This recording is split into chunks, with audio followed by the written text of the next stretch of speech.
Hey guys, tonight we're diving into the surprisingly stressful love life of Hera, the original queen of marriage, and possibly the first deity to have a relationship spreadsheet in her divine handbag.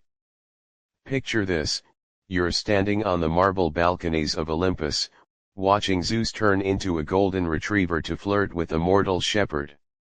Yeah, gods have weird pickup lines.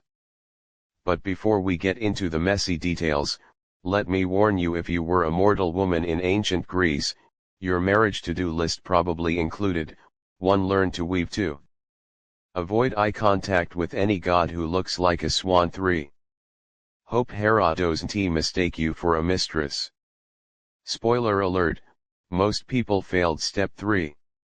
So, before you get comfortable, take a moment to like the video and subscribe, but only if you genuinely enjoy what I do here. Maybe leave a comment telling me where you're watching from and what time it is. I'm curious if someone in Tokyo is listening at 3 a.m. while someone in New York is sipping tea at sunset. Cool.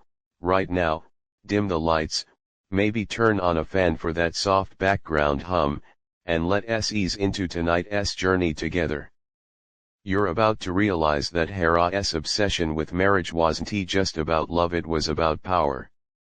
See, in ancient Greek mythology, the gods' relationships were like a never-ending soap opera, but with higher stakes. Zeus, the king of the gods, had a, let us say, flexible approach to fidelity. He once turned into a cow to trick a nymph, which sounds romantic until you remember he was trying to hide her from Hera. Talk about a complicated pickup strategy. But Hera wasn't just a scorned wife, she was the goddess of marriage, childbirth, and women's rights. In her mind, every successful marriage was a notch in her divine belt.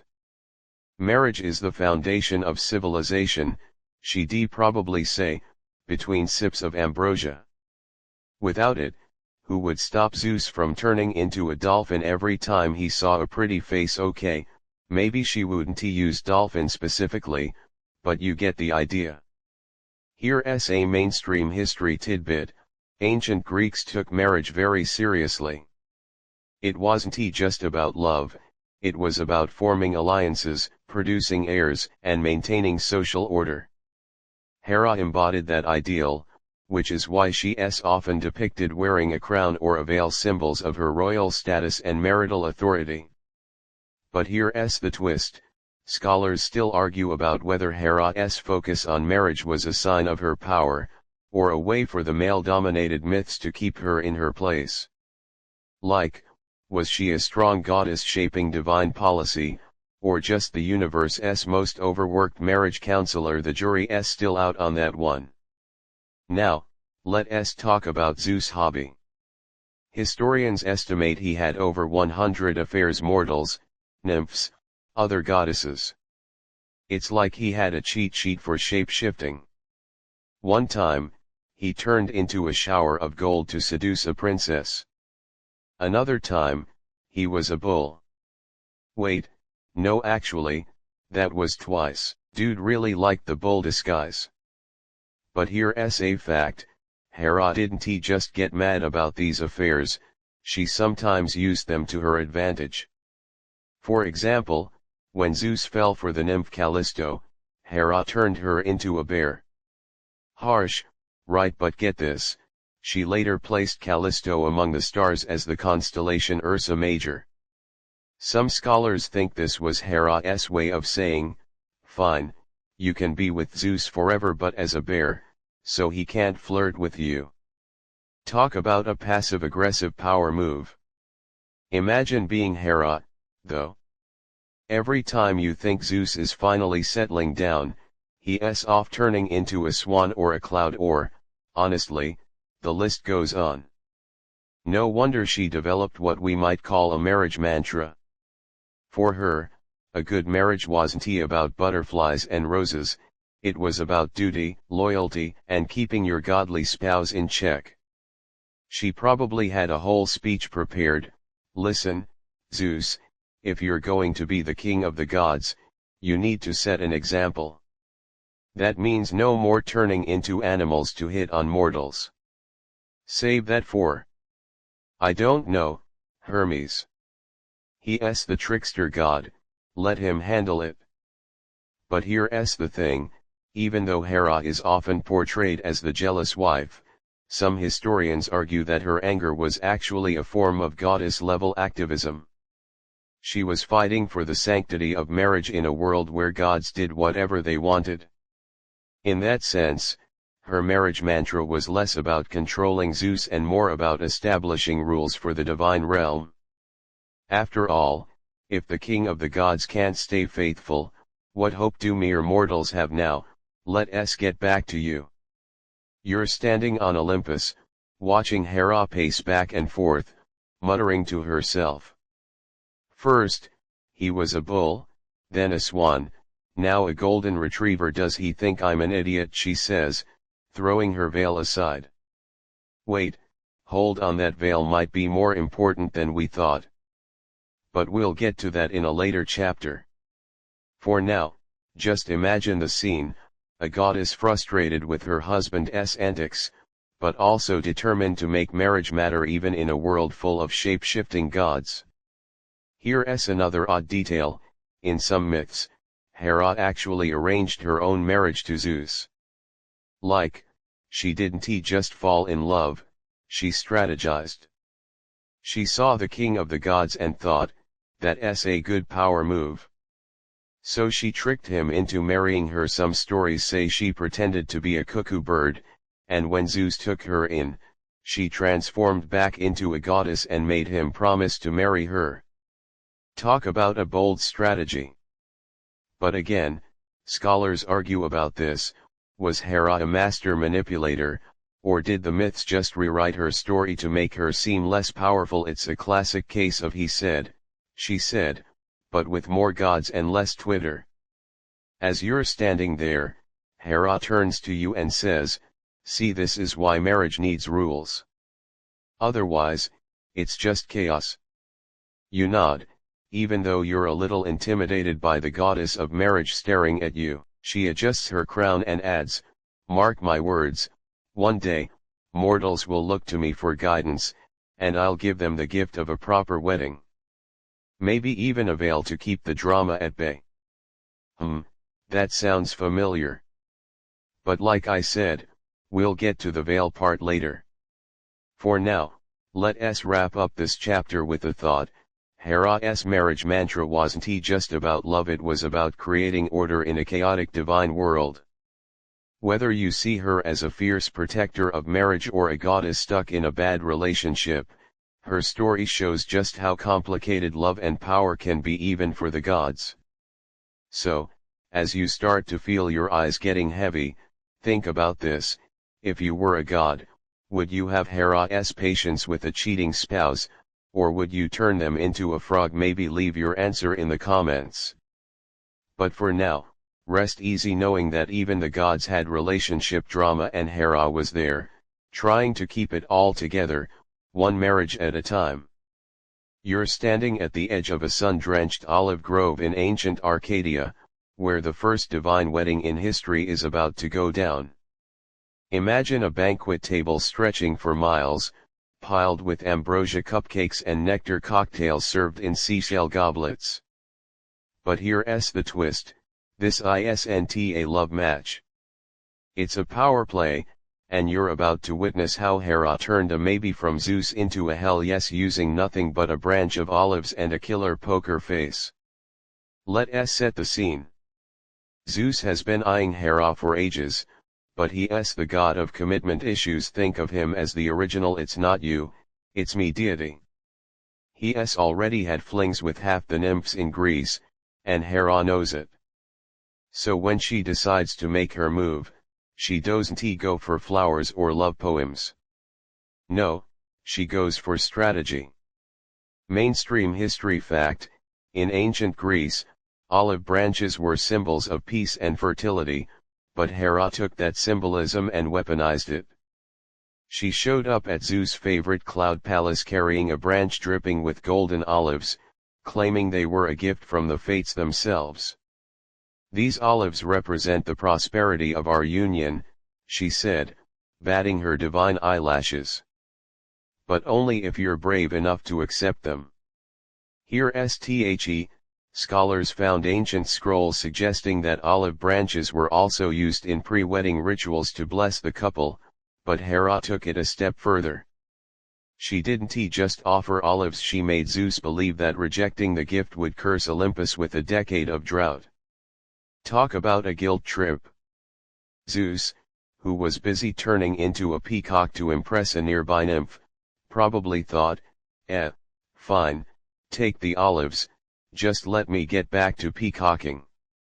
But he didn't realize Hera had a secret weapon, a spell woven into the olive leaves that would make him forget about other women, temporarily. Now, picture this, you're hiding behind a cloud, watching Zeus awkwardly accept the olive branch. Hera smiles sweetly, but you catch a glint in her eye that says, gotcha. The wedding planning starts immediately, and Hera goes full-on event planner.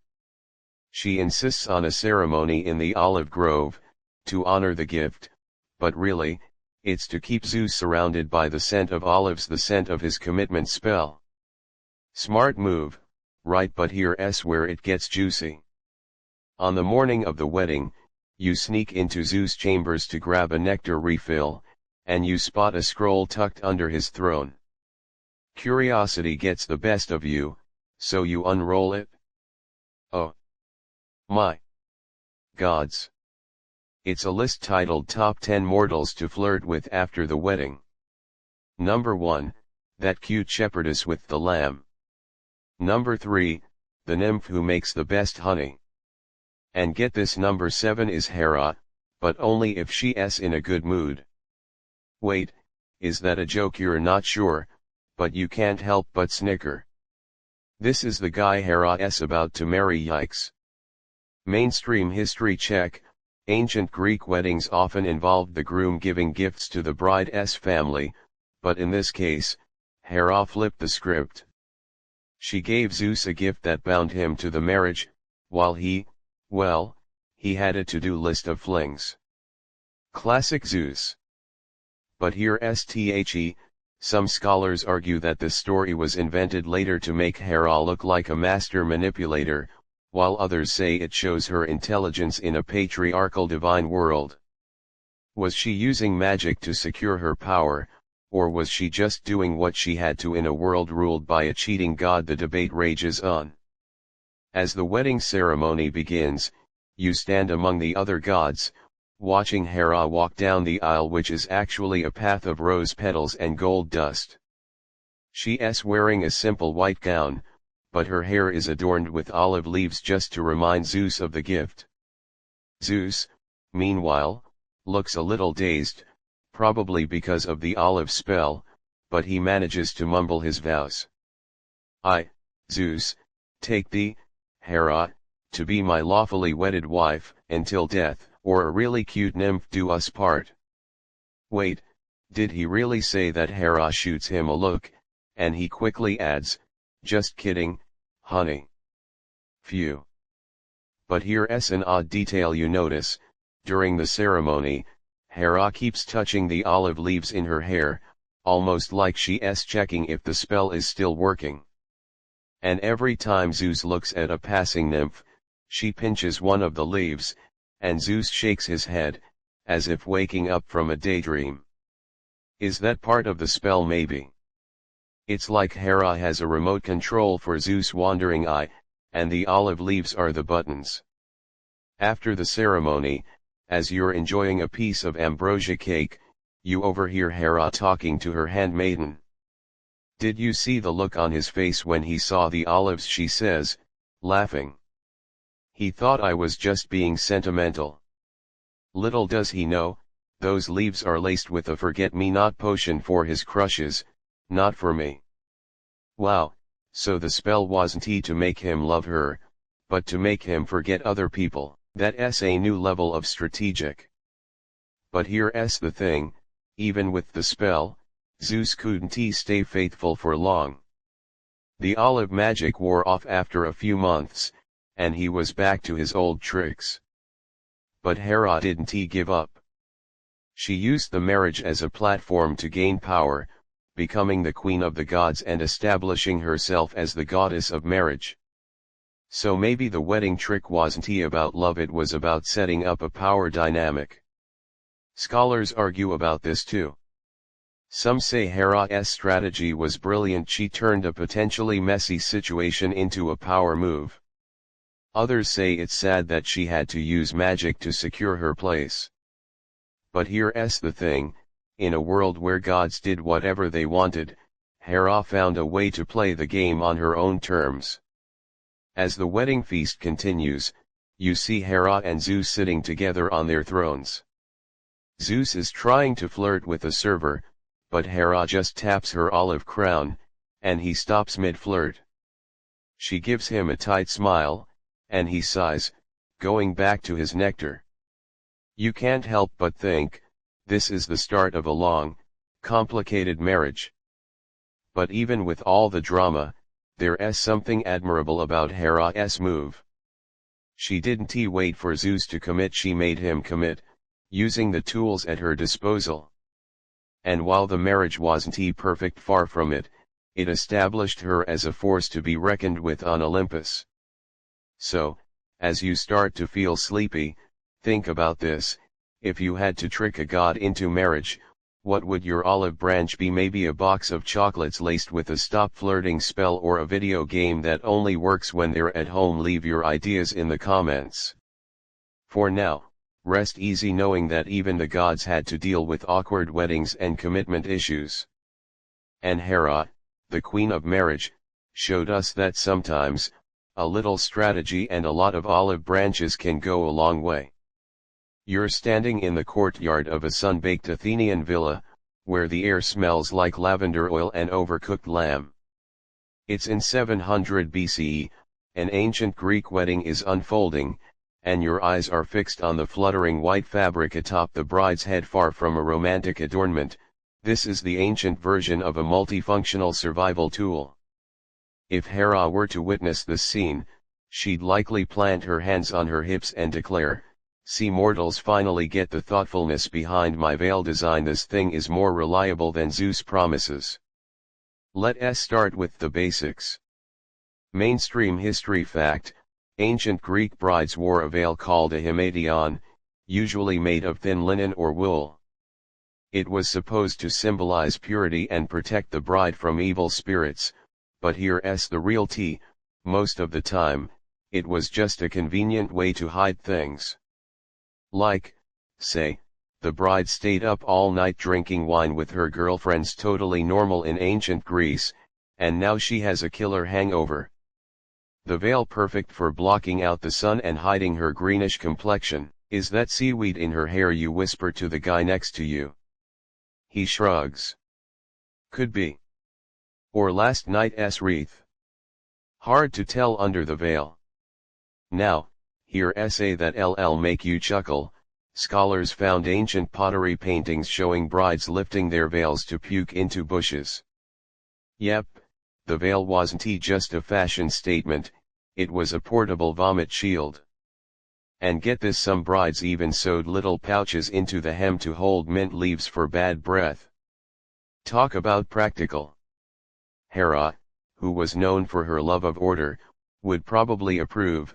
Finally, someone understands that weddings are messy, and veils should be multi-purpose. But let's get back to the ceremony. The bride is walking down the aisle, which is just a dirt path sprinkled with rose petals, her veil so long it's dragging on the ground. The groom is standing at the end, looking nervous. Why? Because in ancient Greece, it was totally acceptable for a groom to see his bride for the first time at the wedding. So imagine his panic: what if she's actually a cyclops, or worse, what if she's seen my secret flirt list from section 2? The veil became a sort of reveal moment, but also a safety net. If the groom didn't like what he saw, he could technically back out, but good luck doing that with the whole village watching. Here's where the comes in.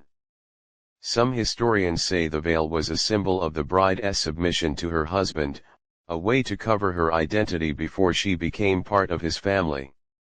Others argue it was the opposite, a way for brides to maintain some control.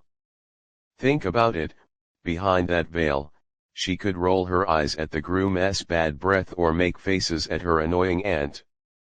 It was a private space in a very public event. As one scholar put it, the veil was like ancient Greece's first resting bitch face filter. But let us connect this to Hera. Legend has it that she invented the first wedding veil after one of Zeus' particularly annoying affairs.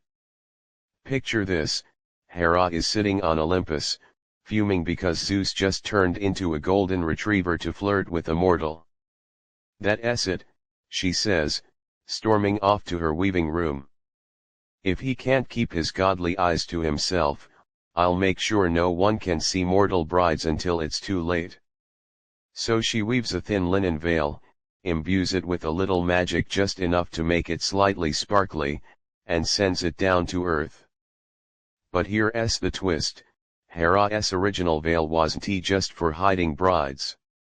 It had a secret feature. When a god tried to peek under it, they'd get a static shock. "Take that, Zeus," she'd say, watching from above as he yelped after trying to check out a mortal bride. It was her way of saying, "Hands off, buddy. These weddings are mine to protect." Back at the Athenian wedding, the groom is reaching out to lift the veil.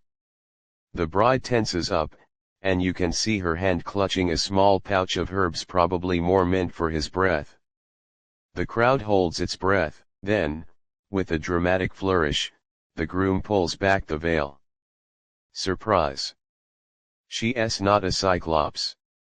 She's actually kind of cute, and she's giving the groom a look that says, "If you ever cheat on me, I'll tell Hera, and she'll turn you into a frog."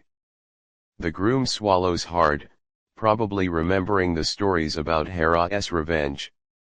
Good move, bride.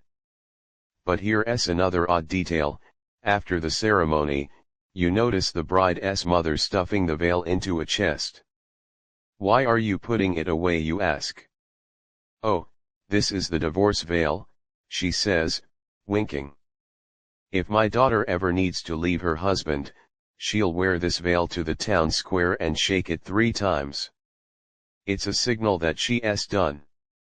Wow, so the veil wasn't just for weddings, it was for breakups too. Talk about a versatile accessory. Scholars still argue about whether Hera's veil was meant to empower women or control them. On one hand, it gave brides a way to hide their emotions and maintain privacy.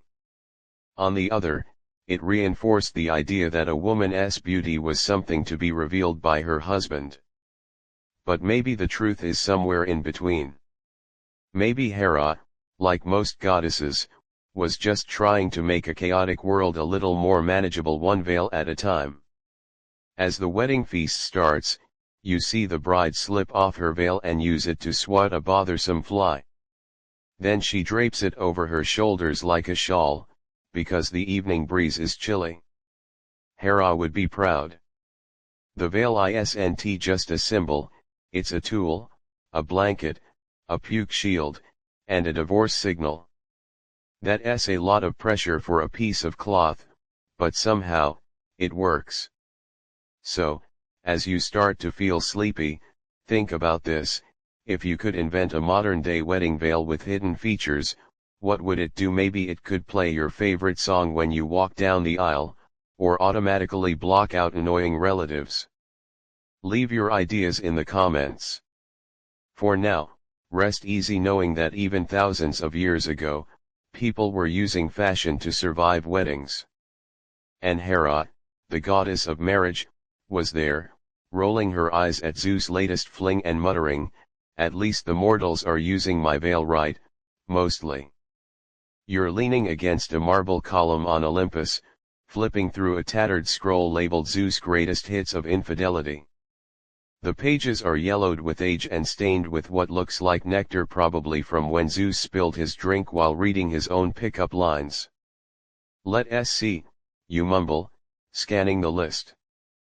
Ah, here we go, the top 5 times Zeus turned into something ridiculous to cheat on Hera. Spoiler alert, one of them involves a golden rainstorm. No, really. First up, the swan scheme. Mainstream history fact, Zeus fell for Leda, the queen of Sparta, and decided the best way to approach her was, by turning into a swan. Why a swan? Scholars think it's because swans were symbols of love and beauty in ancient Greece. Or, more likely, Zeus saw a swan and thought, that's a fluffy bird. Women like fluffy things, right? So he flew down to Leda's pond, pretended to be fleeing from a hawk which was actually his buddy Apollo in disguise, and begged her to protect him. Leda, being a kind soul, cuddled the swan. Big mistake. 9 months later, she laid 2 eggs, yes, eggs, and out-hatched Helen of Troy and her siblings. Talk about a strange pregnancy.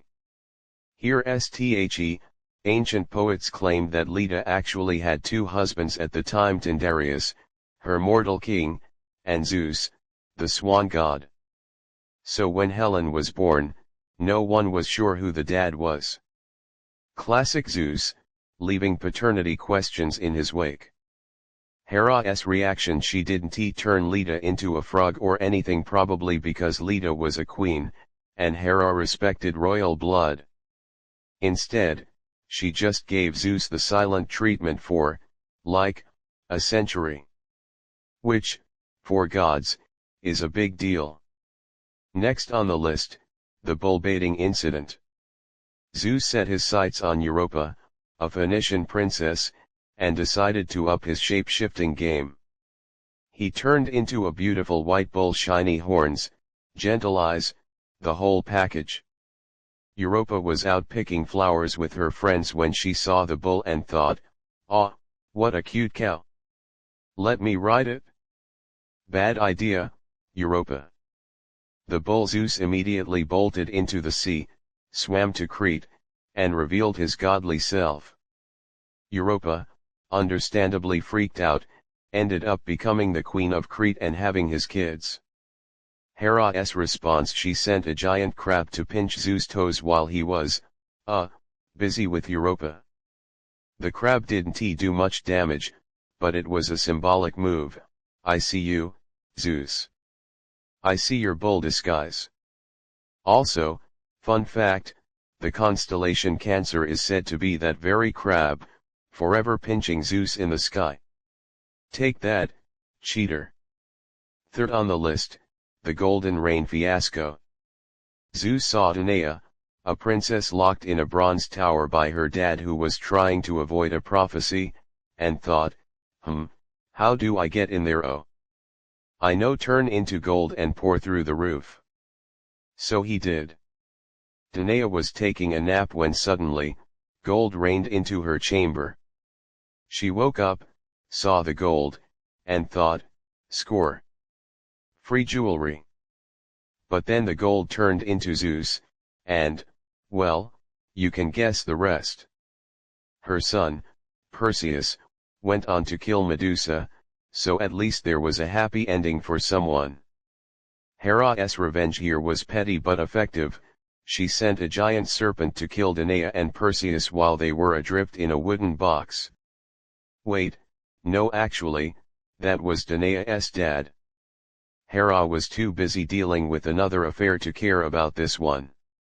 Which leads to did Hera selectively choose who to punish based on social status? Mortal women got off easier, while nymphs or goddesses faced worse wrath. Some scholars say this shows Hera's classism, while others argue she was just prioritizing threats to her power. Fourth, the disguised shepherd. Zeus fell for Alcmene, a mortal queen, and decided to up his human game. He disguised himself as her husband, Amphitryon, who was away at war. Alcmene didn't suspect a thing after all. Her husband came back early and was suddenly way more charming. 9 months later, she gave birth to Heracles Hercules, the strongest demigod ever. Hera's reaction: oh, She was pissed. She couldn't take it out on Zeus, so she took it out on the baby. She sent 2 serpents to kill Heracles in his crib, but the baby just grabbed them and strangled them. Classic Heracles. Then Hera tried to drive him mad later in life, which worked. He killed his own family. Yikes. But here's the thing, why did Hera go so hard on mortals like Alcmene? Some say it's because she was jealous of the mortal women's purity, but others think it's because Zeus showed more affection for his mortal offspring. Fifth and final, the cuckoo con. Remember how Hera tricked Zeus into marriage by being a cuckoo? Well, Zeus later used the same trick on her. He turned into a cuckoo bird, pretended to be injured, and let Hera nurse him. While she was distracted, he transformed back and, well, you know. The result: a son named Ares, the god of war. Irony at its finest. Hera's response to being tricked: she just sighed and said, "Fine, if you're going to be a jerk, I'm going to raise Ares to be even more violent than you." Which she did. Ares became the most hated god on Olympus, thanks in part to Hera's parenting. Now, let's talk about Hera's revenge. Key performance indicators. Why did she go after mortal women more than goddesses or nymphs? Mainstream history says it's because Hera was the goddess of marriage, so she saw mortal marriages as sacred. But here's the mortal women were easier targets. They couldn't fight back like goddesses could. Hera could punish them without facing divine repercussions. Smart, but also kind of mean. Was Hera's anger really about infidelity, or was it about losing power? When Zeus cheated with a goddess, it threatened Hera's status as queen. When he cheated with a mortal, it was more about ego. So maybe she reserved her worst wrath for the goddesses, while mortals got light punishments like being turned into animals. But sometimes that was worse, tbh. As you close the scroll, you see Hera walking by, muttering to herself. Swan, bull, gold rain, does he ever get creative? She says, rolling her eyes.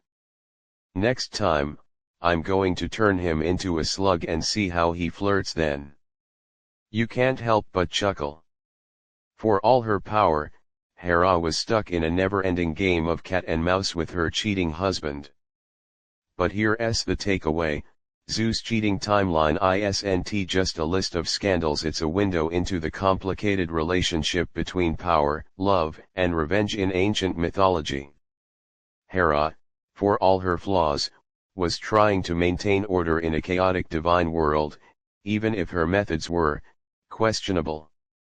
So, as you start to doze off, think about this: if you were a goddess married to a shape-shifting cheater, how would you handle it? Would you turn him into a slug, like Hera threatened, or come up with a more creative punishment? Leave your ideas in the comments. For now, rest easy knowing that even the gods had relationship drama, and Hera, the queen of marriage, was there, keeping track of every single cheat, one swan and bull at a time. You're standing in the doorway of a sun dappled in ancient Corinth, where the air smells like lanolin grease and freshly washed linen. 2 weavers are arguing over a bolt of fabric, their voices echoing off the stone walls. Linen is the only choice for a goddess. One shouts, holding up a piece of thin, cream-colored cloth. Wool is warmer and more prestigious, the other counters, waving a chunk of thick, dyed purple wool.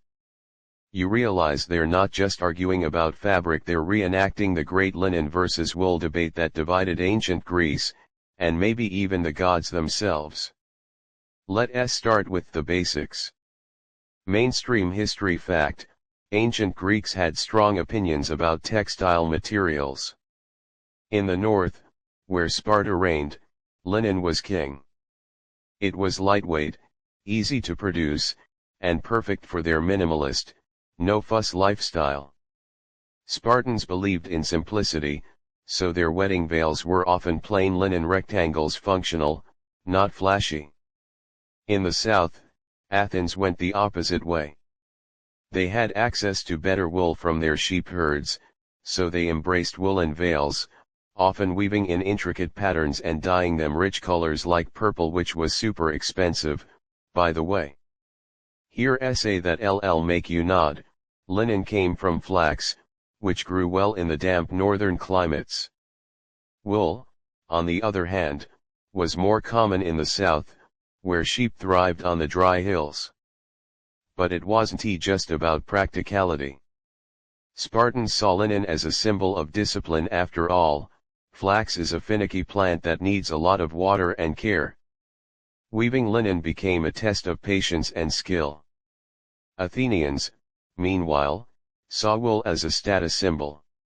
The richer you were, the more elaborate your woolen veil could be, with embroidery and even precious stones sewn in. Now, step into the. The Spartan weaver is holding up a linen veil, pointing to its thin texture. "Look at this," she says, running her fingers through the threads. "It's light as a cloud, perfect for a bride running to catch her errant husband, not that Spartan women need to do that, of course." She winks. The Athenian weaver rolls her eyes and holds up a woolen veil, thick and plush. "Yes, but this will keep her warm on those chilly wedding nights. And look at this purple dye, we got it from murex snails, took hundreds to make a single ounce." You whistle under your breath.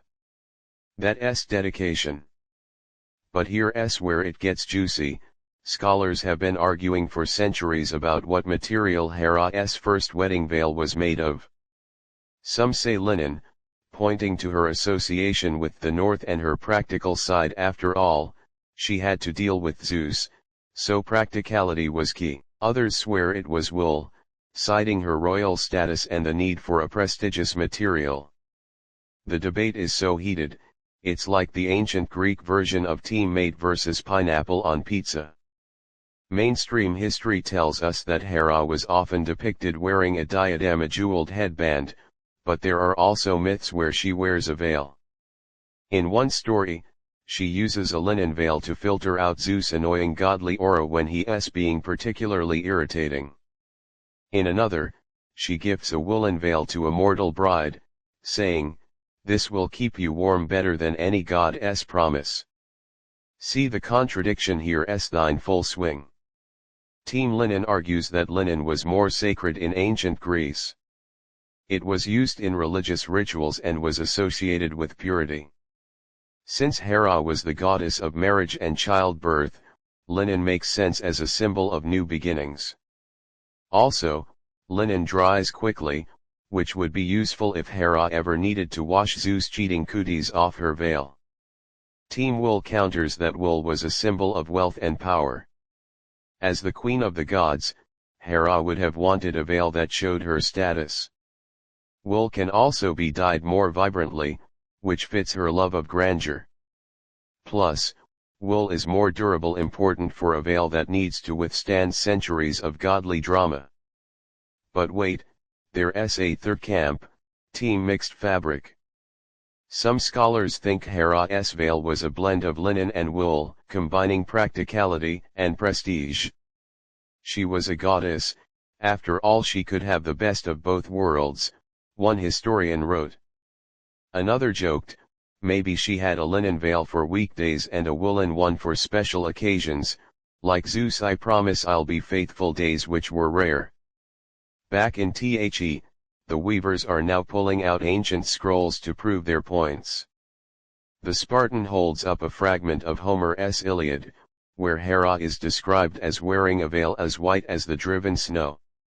Linen is white when it's new, she says triumphantly. The Athenian counters with a quote from Hesiod's Theogony, which mentions Hera's royal mantle, dyed in the blood of the sea. Wool takes dye better, she argues. You're starting to feel like you're at a scholarly wrestling match. Here's an odd detail you notice: the Spartan weaver has a small olive branch tucked into her belt, while the Athenian wears a gold pin shaped like a sheep. Symbolism. Much the olive branch is a nod to Hera's association with olives. Remember the marriage trick in section 2, while the sheep pin represents Athens' wool industry. It's like they're wearing their team colors. But let's get back to the goddess herself. Imagine Hera sitting on Olympus, listening to all this debate. What would she think? Maybe she'd roll her eyes and say, "Mortals, arguing over fabric while Zeus is off turning into a seagull to flirt with a fisherman." Or maybe she'd find it amusing, like watching ants argue over a crumb. Either way, the fact that scholars are still arguing shows how much this veil meant both in mythology and in real life. Mainstream history also tells us that textile choices in ancient Greece were about more than just fashion. They reflected social status, regional identity, and even political beliefs. A Spartan wearing linen was making a statement about simplicity and strength, while an Athenian in wool was showing off their wealth and artistic flair. Hera's veil, whatever it was made of, became a symbol of all those things wrapped up in one.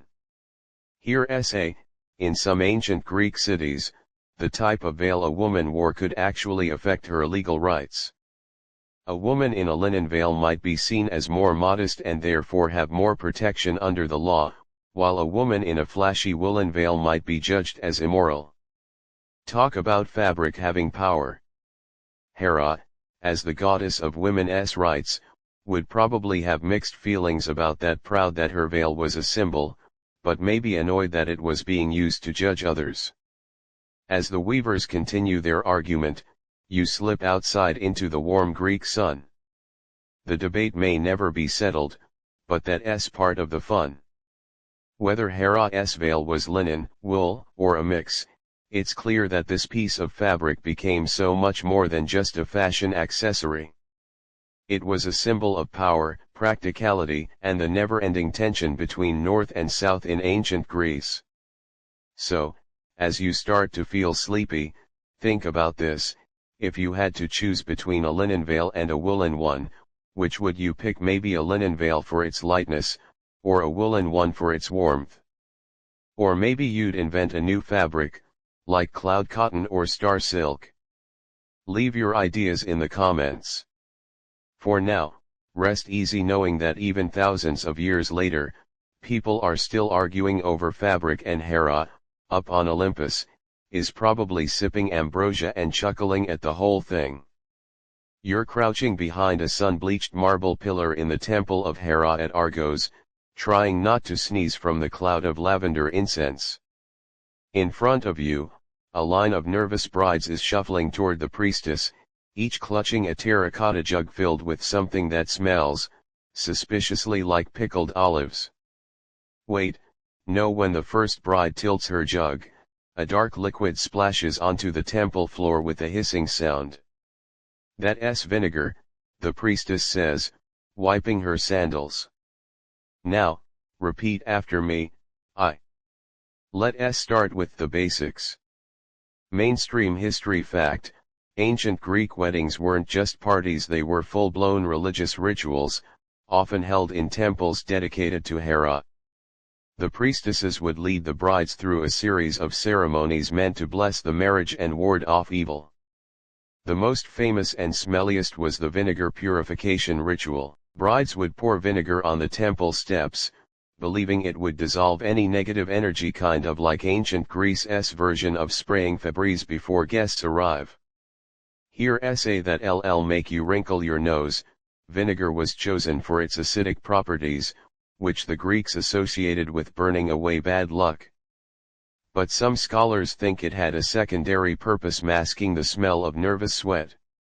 Imagine standing in a woolen wedding gown under the Greek sun, about to marry a stranger, while pouring vinegar that's making your eyes water. Yeah, you'd be sweating too. The priestess in front of you is saying, "The stronger the vinegar, the stronger the marriage." You catch a bride next to you whispering, "I hope my husband doesn't mind smelling like a salad." Now, on to the next ritual, biting the pomegranate.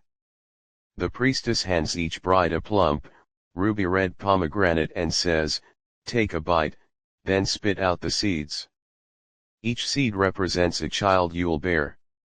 The first bride takes a tentative nibble, then spits out a handful of seeds. "Ow, the skin is tough," she mutters. The priestess frowns. "You need to bite harder, show Hera you're serious about fertility." Another bride, more enthusiastic, chomps down so hard juice dribbles down her chin. "That's the spirit," the priestess says, clapping. But here's the twist: pomegranates in Greek mythology are tied to Persephone, the queen of the underworld. Remember how she ate pomegranate seeds and was forced to spend half the year in the underworld? Some scholars argue that this wedding ritual is a nod to that story, symbolizing the bride's death to her single life and rebirth as a wife. Others say it's just a practical way to wish for many children. Thea's strong here: was this ritual a dark reminder of Persephone's fate, or a light-hearted fertility wish? The jury's still out, but the brides seem more focused on not choking on seeds. Now, observe the brides as they mimic Hera's veil. Each one has a linen scarf draped over her head, similar to the goddess' iconic look. But here's the, while adjusting their veils, some brides are something under the fabric. One bride slips a small knife into her veil's hem, another hides a piece of honeycomb. "What's that for?" you whisper to a bridesmaid. "Oh, the knife is for cutting the wedding feast bread," she says, winking. "And the honeycomb in case the groom's breath is worse than the vinegar." But wait, there's more. After the ceremony, you follow a group of brides to the temple courtyard, where they're gathering around a pile of broken terracotta pots. "Watch this," a bridesmaid says. A bride who looks particularly annoyed with her new husband picks up a pot, screams, "I divorce you," and smashes it on the ground. The other brides cheer. "The more pieces, the faster the divorce," the bridesmaid explains. "Hera invented this, you know. She used to smash Zeus' favorite thunderbolt mugs when he cheated." Mainstream history check: there's actually some truth to this. Archaeologists have found ancient Greek pottery shards inscribed with divorce notices. While the smash-a-pot ritual might be a myth, the idea of using broken pottery as a symbol of a broken marriage is real. Here's the, some pots were decorated with images of Hera, so smashing them was a way of saying, even the goddess of marriage can't save this mess. Talk about a passive-aggressive divorce method. But here's the, did this actually exist, or is it just a story passed down by bitter housewives? Some scholars point to the pottery shards as evidence, while others say they were just trash. One historian joked, if every broken pot meant a divorce, ancient Greece would have had more broken pottery than a college frat house. Touché. As the brides continue smashing pots and laughing at their husbands' horrified faces, you notice the priestess shaking her head. "They take the ritual too literally," she mutters to a fellow priestess. Hera meant for the pots to symbolize new beginnings, not broken marriages. But the brides don't care. They're too busy counting the pieces of their smashed pots, hoping for a speedy exit from unhappy unions.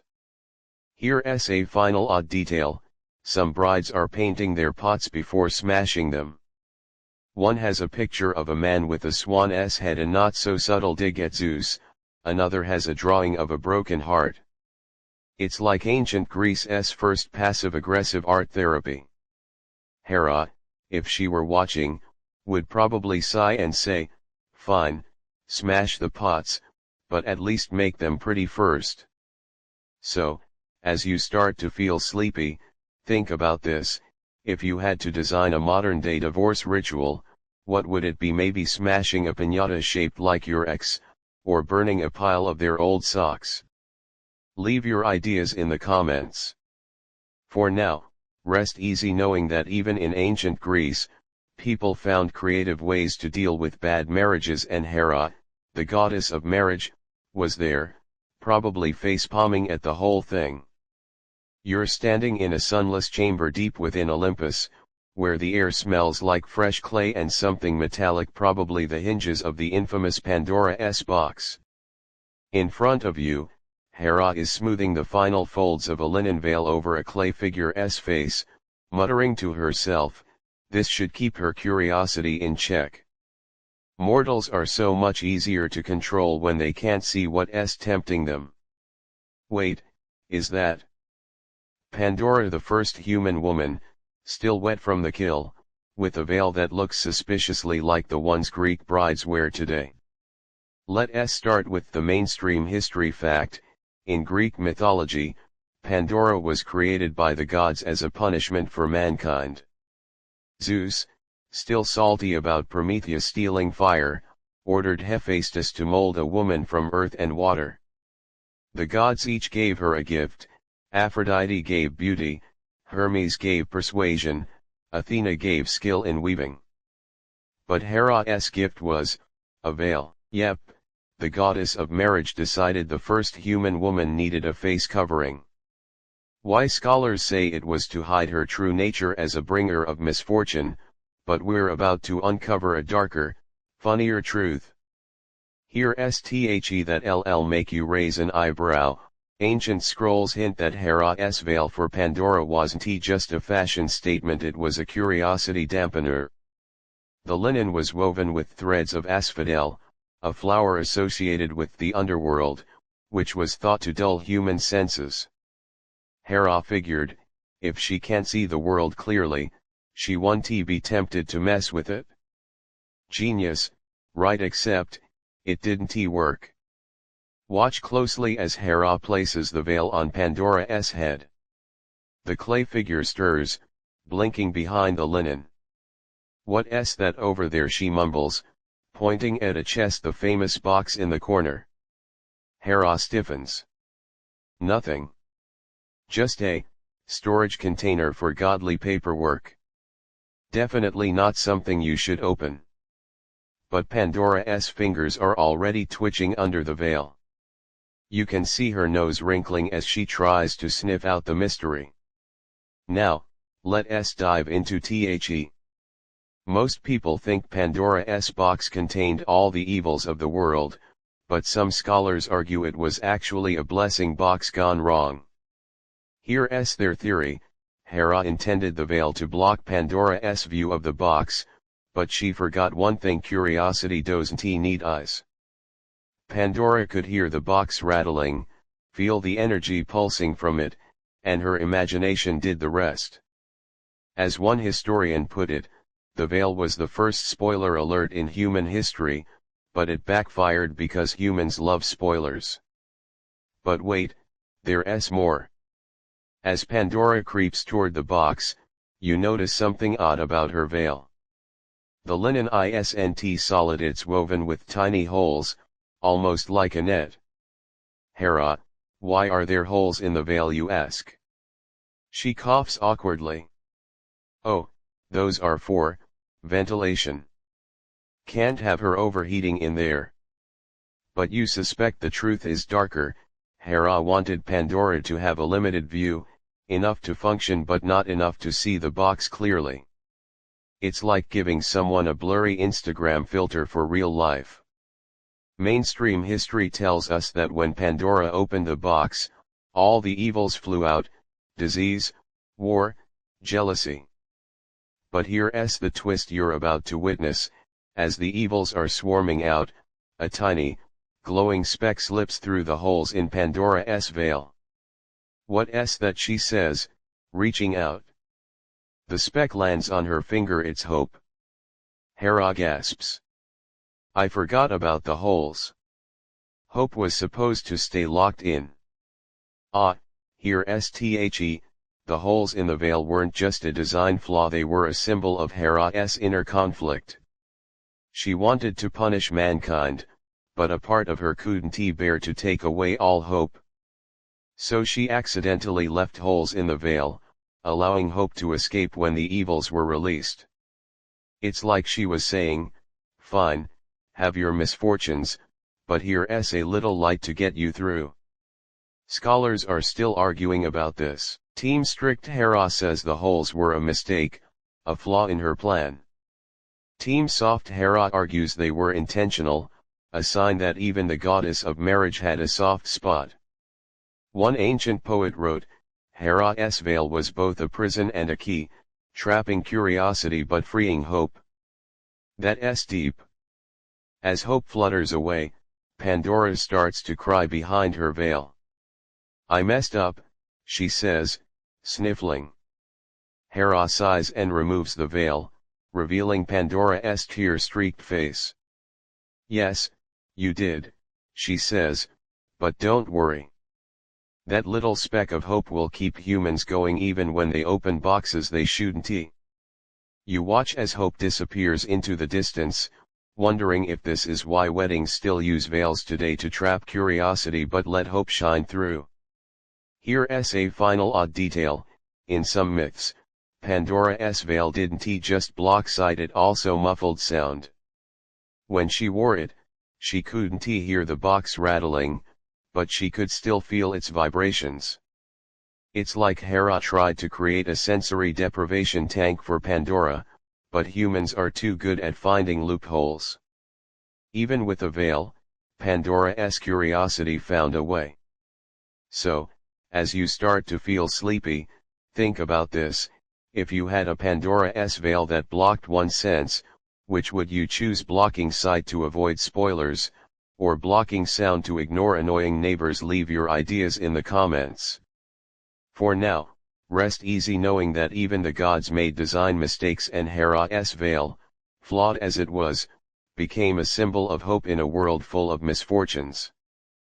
You're perched on the marble railing of Olympus' Grand Agora, where the air smells like incense and the distant grumble of Zeus' thunder, probably because he's late to another meeting.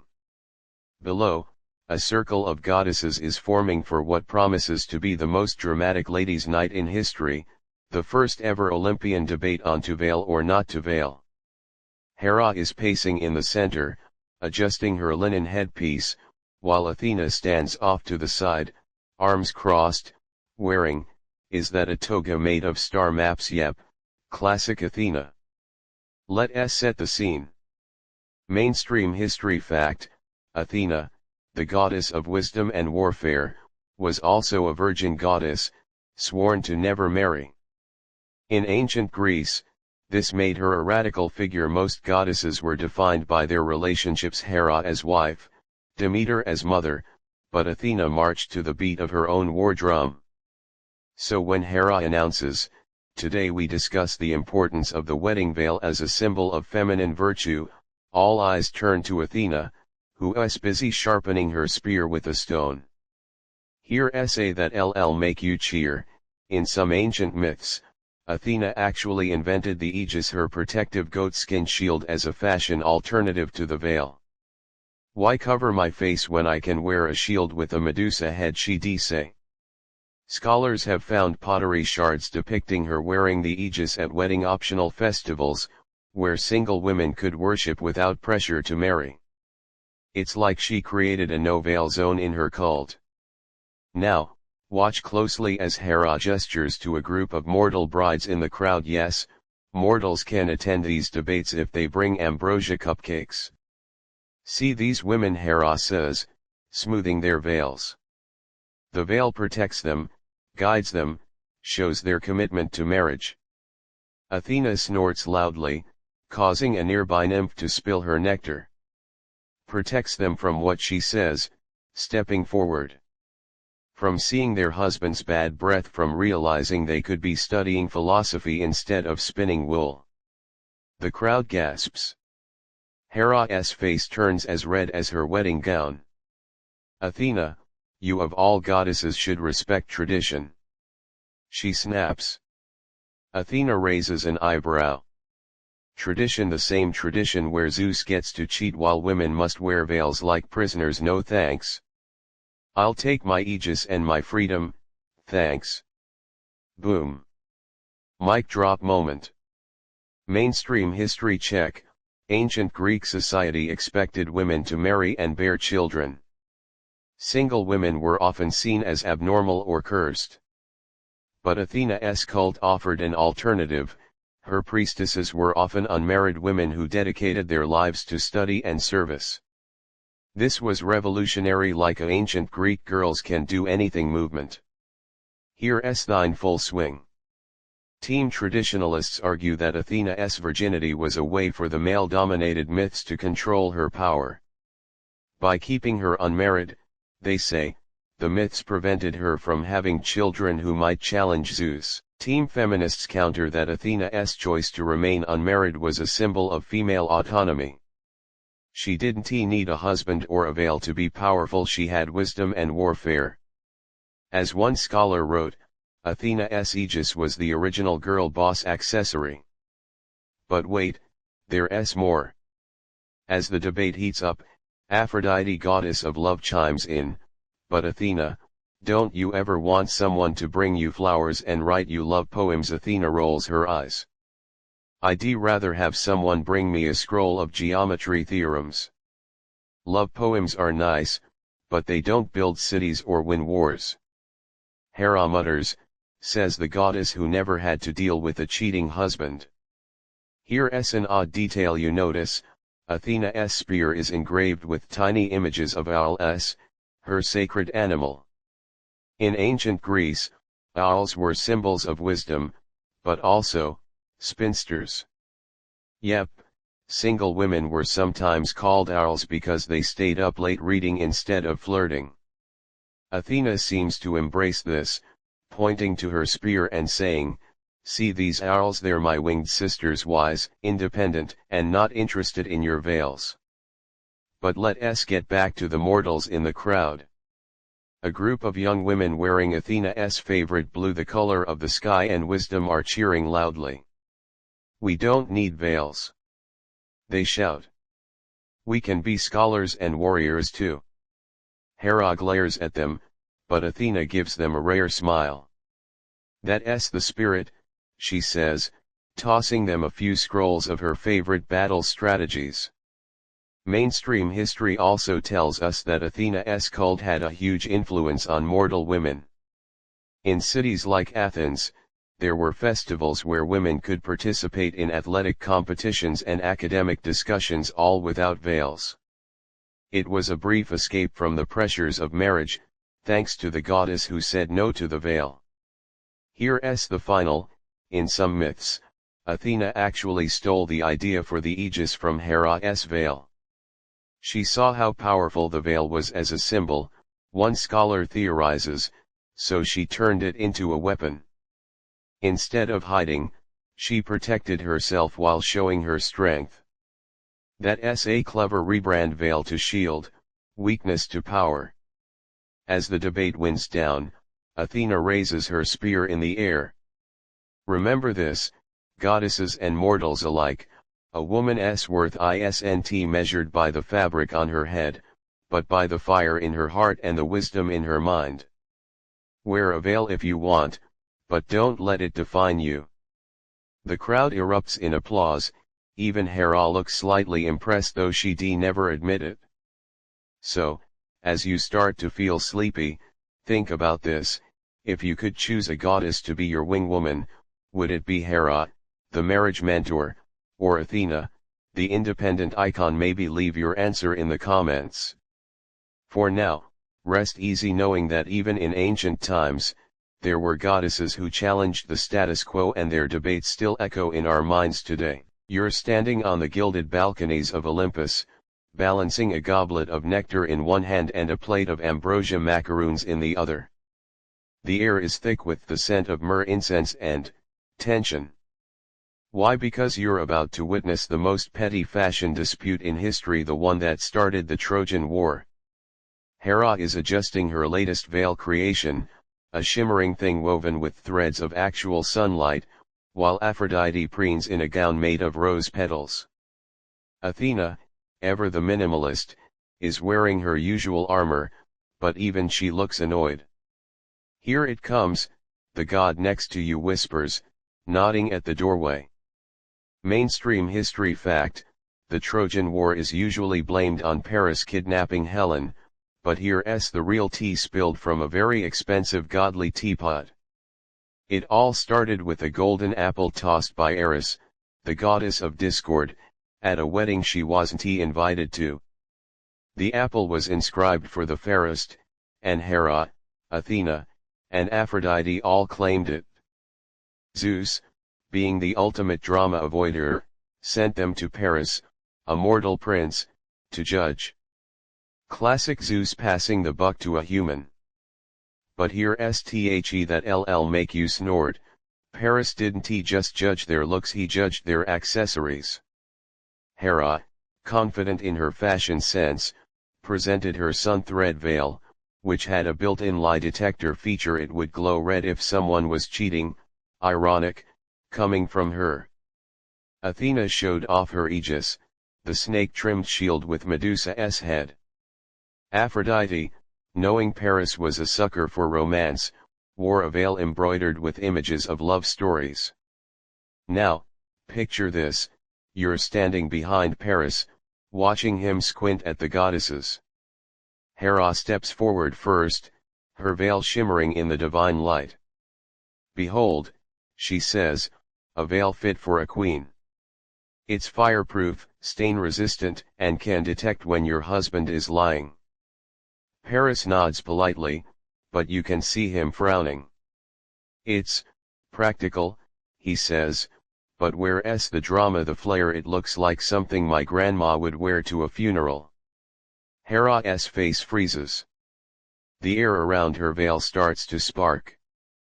"Practical," she hisses. "Do you know how many sunbeams I had to catch to make this? The craftsmanship alone." But Paris has already moved on to Athena, who presents her aegis. "This shield represents wisdom and strength," she says, "no frills, all function." Paris tilts his head. "Cool, but can I wear it to a party? It looks heavy." Athena rolls her eyes and steps back. Then Aphrodite sashays forward, her love story veil billowing behind her. "Paris, darling," she purrs, "this veil shows all the great romances, Helen and Menelaus, Pyramus and Thisbe." She waves her hand, and the embroidery comes to life, showing little figures kissing. Paris' eyes light up. "Now that's what I'm talking about. Flashy, romantic, perfect for a prince." He grabs the apple and hands it to Aphrodite. Cue the drama.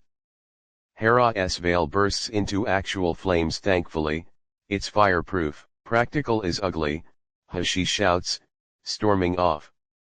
"Fine. See how well your romantic veil protects you when I support the Greeks in burning Troy to the ground." Athena, still annoyed about the heavy comment, mutters, "I'll help her." "Uh-oh." Paris, realizing he just insulted the goddess of marriage, looks like he wants to crawl into a Trojan horse. Here's scholars have been arguing for centuries about whether the veil was the real reason Hera sided with the Greeks, or if it's a later addition to make the myth more petty. Team Petty Hera points to ancient lyrics where she's called the goddess scorned by a fashion critique. Team Political Hera argues she was using Paris' choice as an excuse to weaken Troy, which was a rival to Greek city-states. One historian even suggested, Hera's veil was a metaphor for her pride. "Prick it, and she'll prick you back," with a decade-long war. But let's get back to the scene. As Hera storms off, you hear her muttering, "I'll show him practical. I'll send so many Greek ships, he'll wish he'd called my veil the height of fashion." Aphrodite, meanwhile, is whispering in Paris' ear, "Don't worry, sweetie. I'll help you kidnap Helen. She's way prettier than that veil anyway."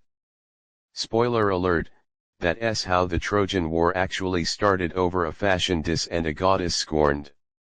Mainstream history also tells us that the Trojan War lasted 10 years, involved heroes like Achilles and Odysseus, and ended with the famous Trojan horse. But here archaeologists have found Trojan pottery shards with images of veils, some labeled Hera's revenge in ancient script. It's like the Trojans knew they were being attacked because their prince had bad fashion taste. Here's an odd detail you notice: as Hera leaves, she rips a piece of her sun thread veil and tosses it to the ground. The fabric lands in the shape of a horse, foreshadowing the Trojan horse maybe. Or maybe Hera was just so mad, she couldn't even throw properly.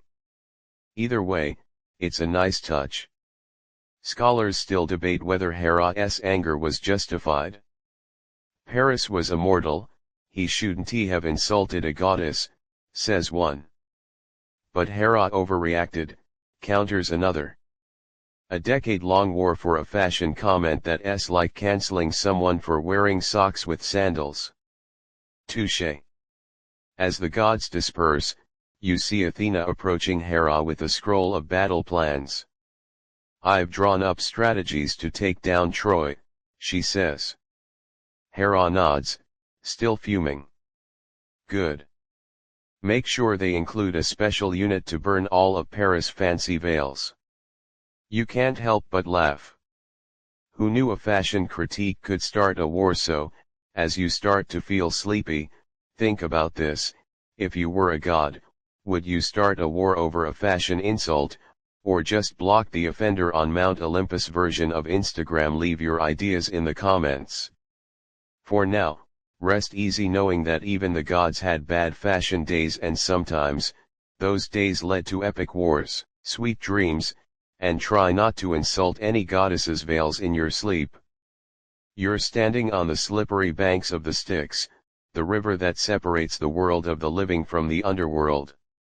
The air here is thick with the scent of rotting flowers and something that smells like old books left in a damp basement.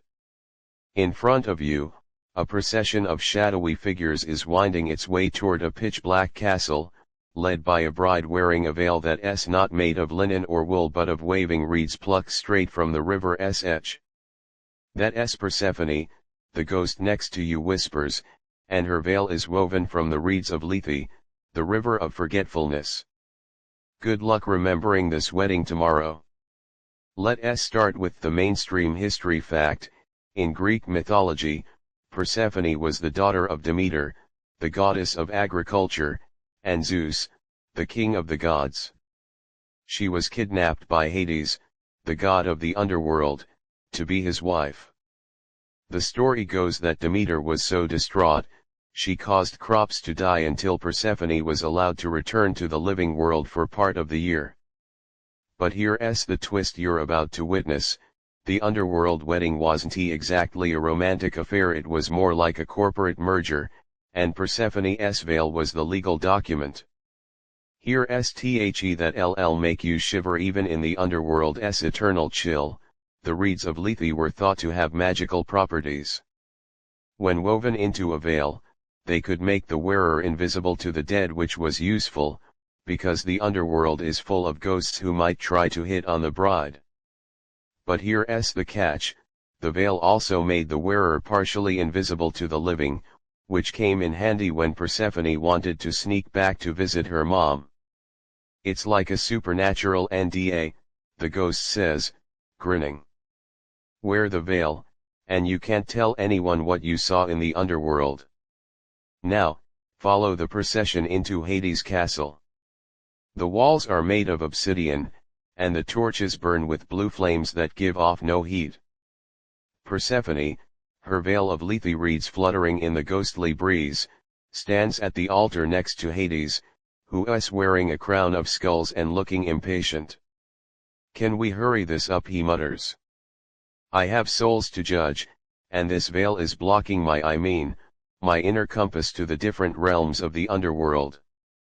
You stifle a laugh as Persephone adjusts her veil, causing her to fade in and out of visibility.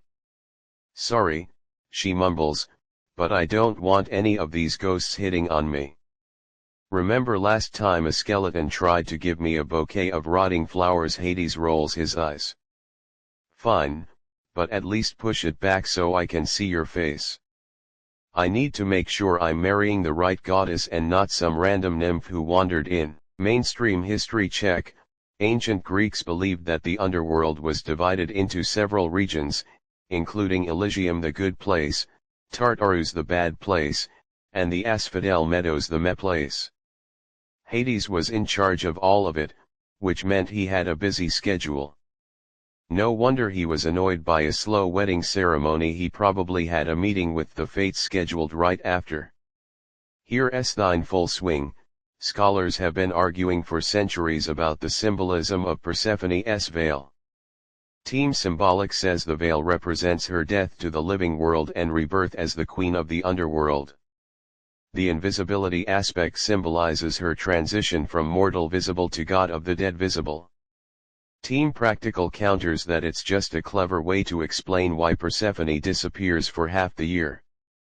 She wears the veil when she's in the underworld, so mortals can't see her, one historian wrote.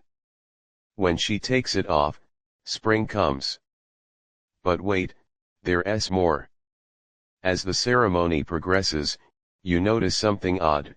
Some of the ghostly guests are wearing veils too, but theirs are made of cobwebs and moldy linen. Those are the veils of the unmarried dead, the ghost explains.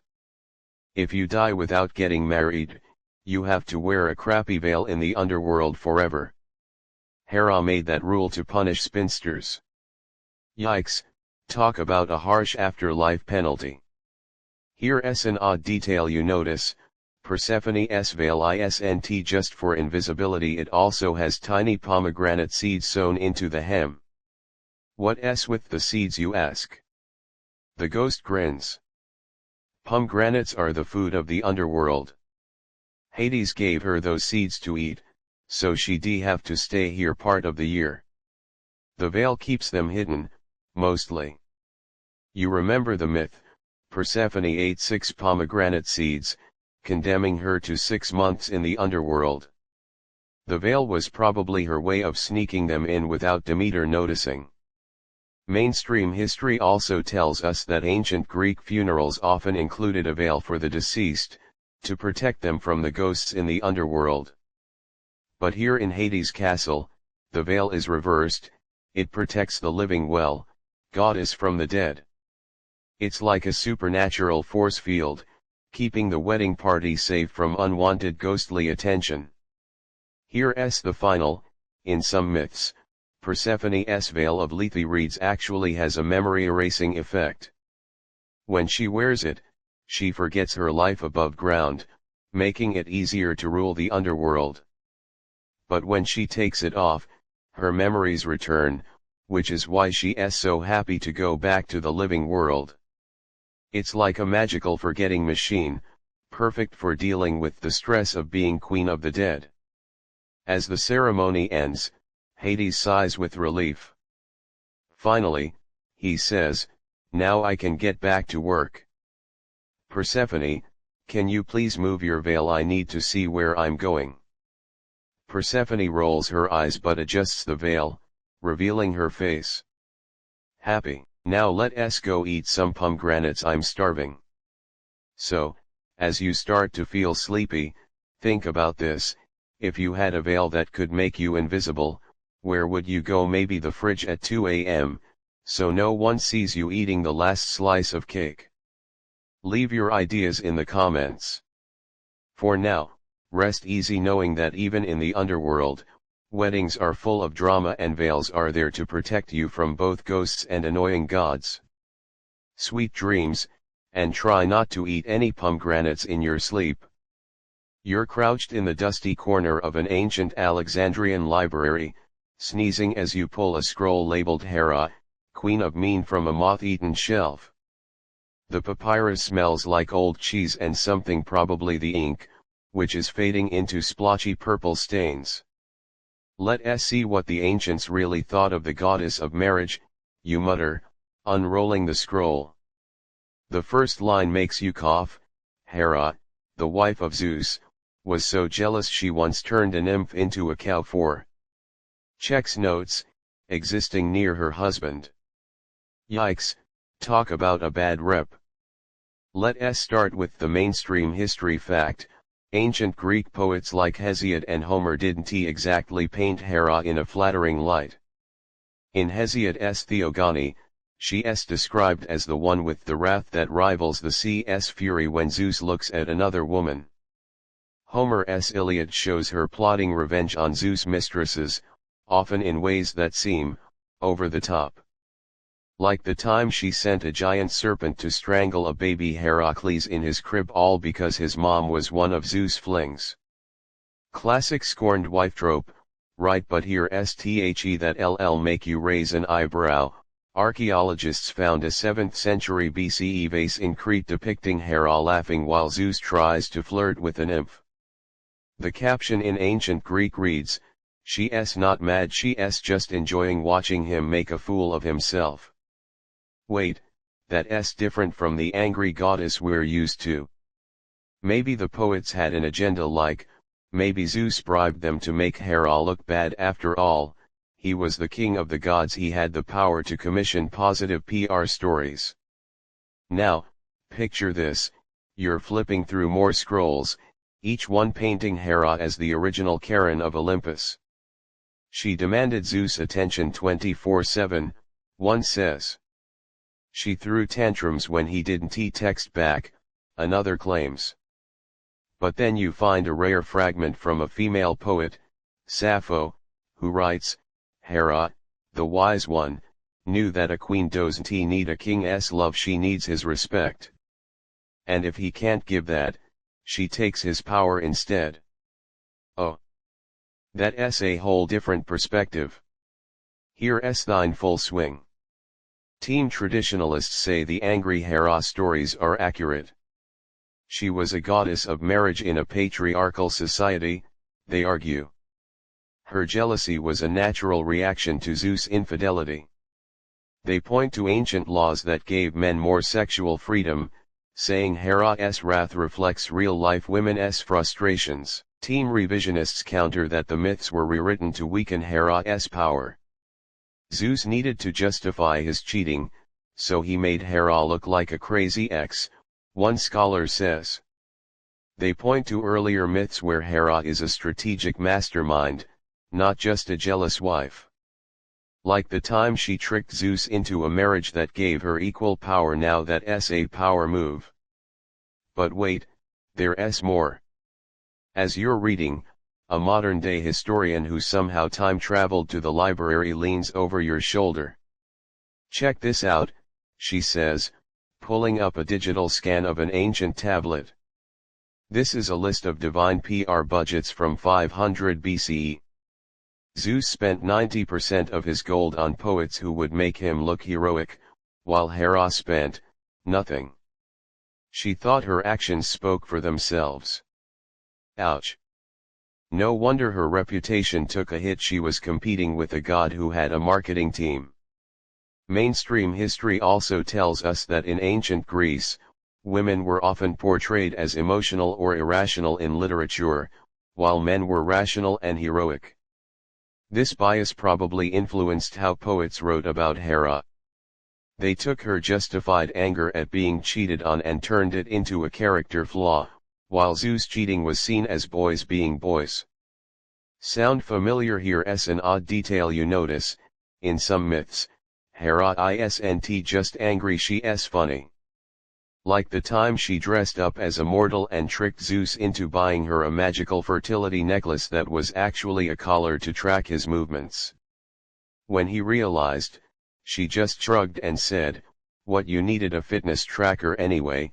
All that shape-shifting can't be good for your godly metabolism." Whereas that Hera in the poems probably edited out for being too sassy pants for patriarchal tastes. But let's get back to the PR crisis. Imagine Hera sitting on Olympus, scrolling through the ancient equivalent of Twitter, maybe a scroll called Gossip of the Gods. She sees all these mean tweets about her. Hera is such a drama queen, Zeus needs to leave her, she's the reason marriages are so stressful. She throws her tablet across the room, shouting, "I'm the goddess of marriage, not the goddess of being nice to cheaters." Why does no one remember the time I founded the first women's shelter on Olympus? Scholars still debate whether Hera's bad rep is deserved. Yes, she was harsh, says one, but she was dealing with a serial cheater who happened to be the king of the gods. What else was she supposed to do? Another argues, her methods were problematic, turning people into animals, isn't exactly girl boss behavior. It's a classic case of was she a feminist icon or a problematic fave? Here's the final. Modern psychologists have analyzed Hera's myths and found something interesting. Her jealousy was actually a form of boundary setting, one psychologist wrote.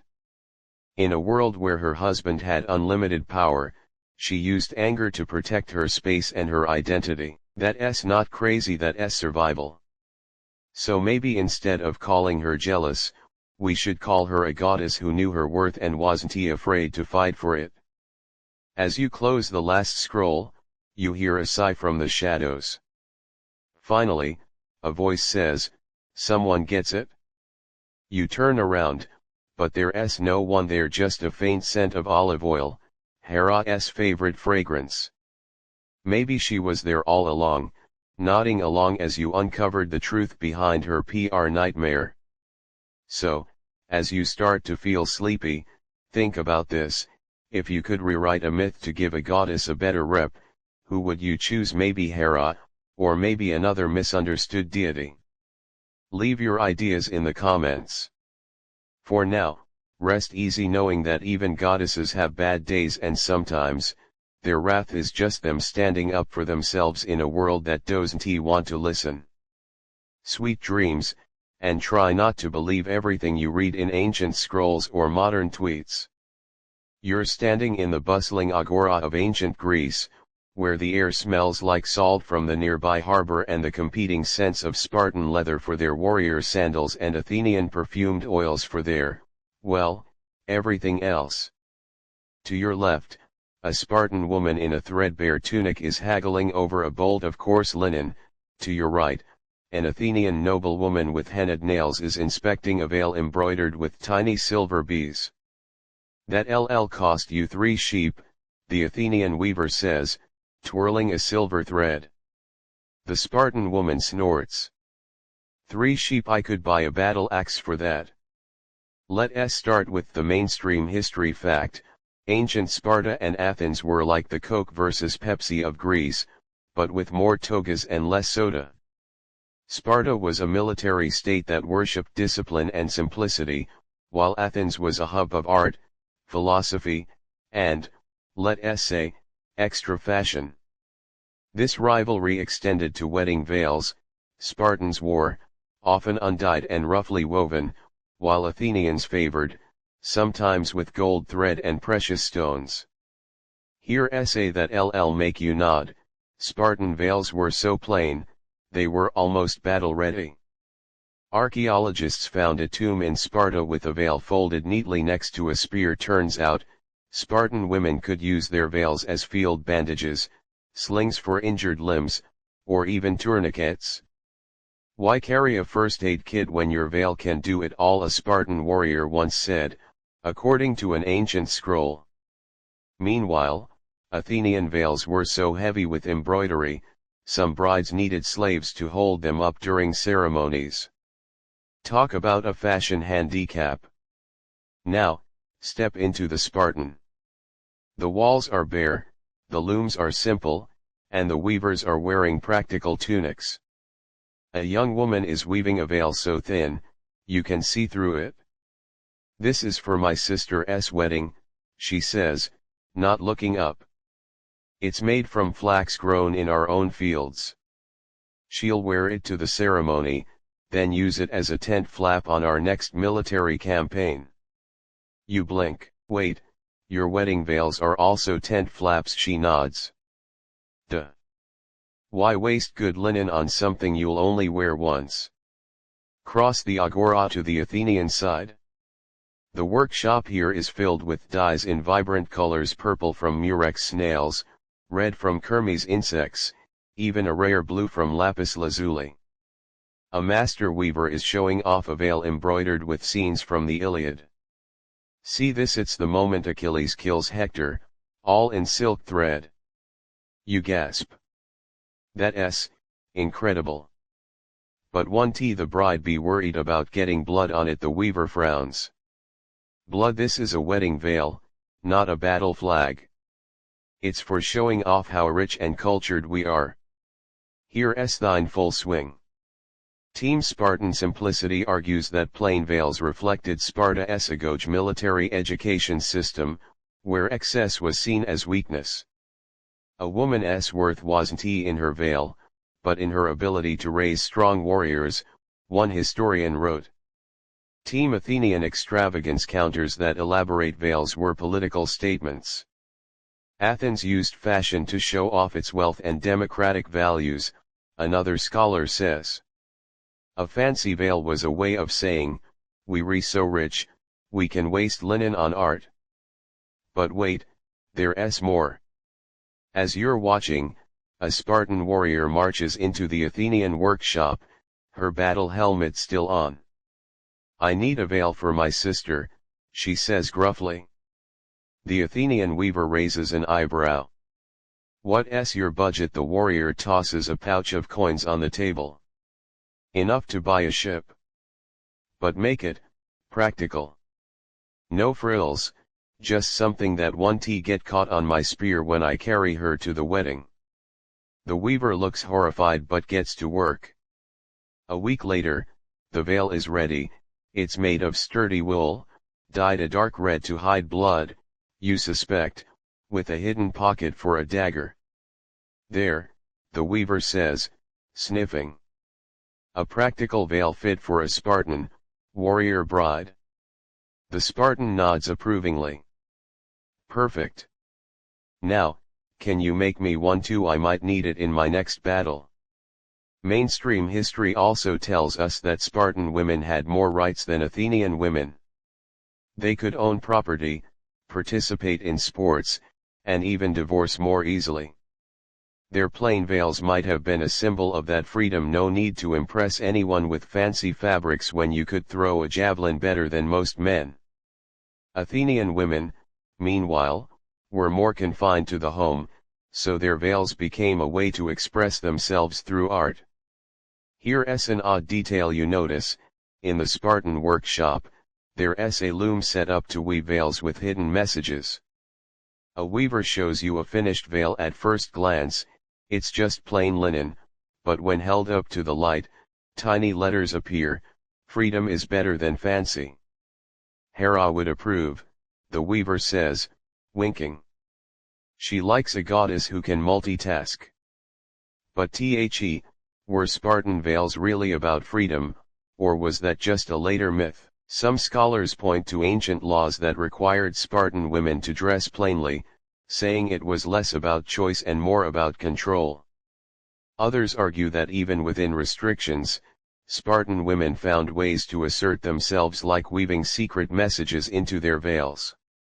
As you leave the agora, you see a group of Athenian brides to be laughing at a Spartan woman's plain veil. How do you even know she's a bride? One says. The Spartan woman hears them, turns around, and flexes her arm muscles. Because I'm about to carry my husband over the threshold, and if he complains, I'll throw him over a wall. The Athenian girls gulp and back away. So, as you start to feel sleepy, think about this: if you had to choose between a Spartan battle veil or an Athenian art veil, which would you pick? Maybe a hybrid, a practical veil with hidden pockets for snacks, but also embroidered with your favorite memes. Leave your ideas in the comments. For now, rest easy knowing that even in ancient Greece, fashion was political, and Hera, up on Olympus, was probably shaking her head at both sides, muttering, "Can't we all just agree that veils should be used to trip Zeus when he's sneaking off to see his mistresses?" Hey guys, tonight we're unraveling the ultimate godly fine print that Zeus thought he could get away with. Spoiler alert, he couldn't, because Hera had a veil that basically invented the concept of Find My device 3,000 years early. Imagine this, you're standing under an ancient olive tree on Mount Olympus, watching Zeus hold up a branch and swear an oath so flowery, it makes your teeth ache. "I, Zeus, promise to be faithful to Hera," he says, winking at a nearby nymph, "as long as the olive tree bears fruit and the sea doesn't turn to wine." Wait, did he just add a loophole? So, before you get too comfy, remember to like and subscribe if this historical drama is your thing, and maybe leave a comment telling me what oath loopholes you'd put in if you were a god. I'm picturing something like, "I promise to do the dishes, unless there's a good movie on." But anyway, dim the lights, maybe pour yourself a glass of imaginary ambrosia, and let us dive into the sneaky world of divine vows. You're about to witness the original terms and conditions scam of the gods. Mainstream history fact: ancient Greeks took oath swearing very seriously. Oaths were often made in front of a sacred object, like an olive tree, and breaking them was considered a huge offense. Zeus, being the king of the gods, should have known better, but he is also the king of loopholes. He picked the olive tree because it's Hera's sacred plant, thinking she'd be too touched to read the fine print. Here's that LL make you chuckle. Scholars found fragments of an ancient scroll called Zeus' Guide to Creative Oath Making, which includes tips like, always mention a sacred object, then add a unless clause about something impossible like the sea turning to wine. Mortals will be too impressed to notice. In this case, Zeus swore on the olive tree, but added a clause about the sea not turning to wine, which, knowing Dionysus, is only a matter of time. So technically, when the sea does turn to wine, his oath is null and void. Classic Zeus. Now, picture Hera standing there, smiling sweetly as Zeus finishes his oath. She even claps, saying, "How romantic, darling." But you catch her slipping a thread of her veil between her fingers, muttering something under her breath. "What was that, you ask?" She winks. "Just activating the oath tracker. Every time he breaks a promise, this veil will weave a new knot." By the end of the week, it'll be as knotted as his excuses.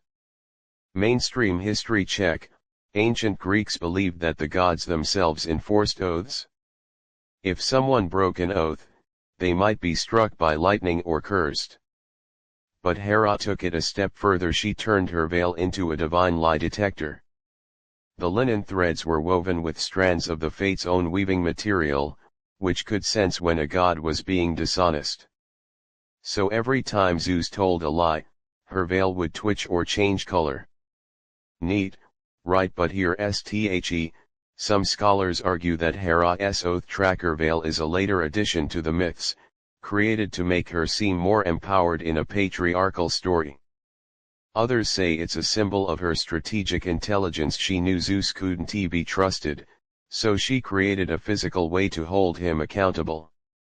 It's like she turned her fashion accessory into a legal document, one historian wrote.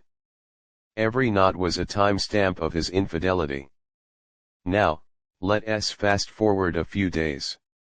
You're in Hera's chambers, watching her inspect her veil.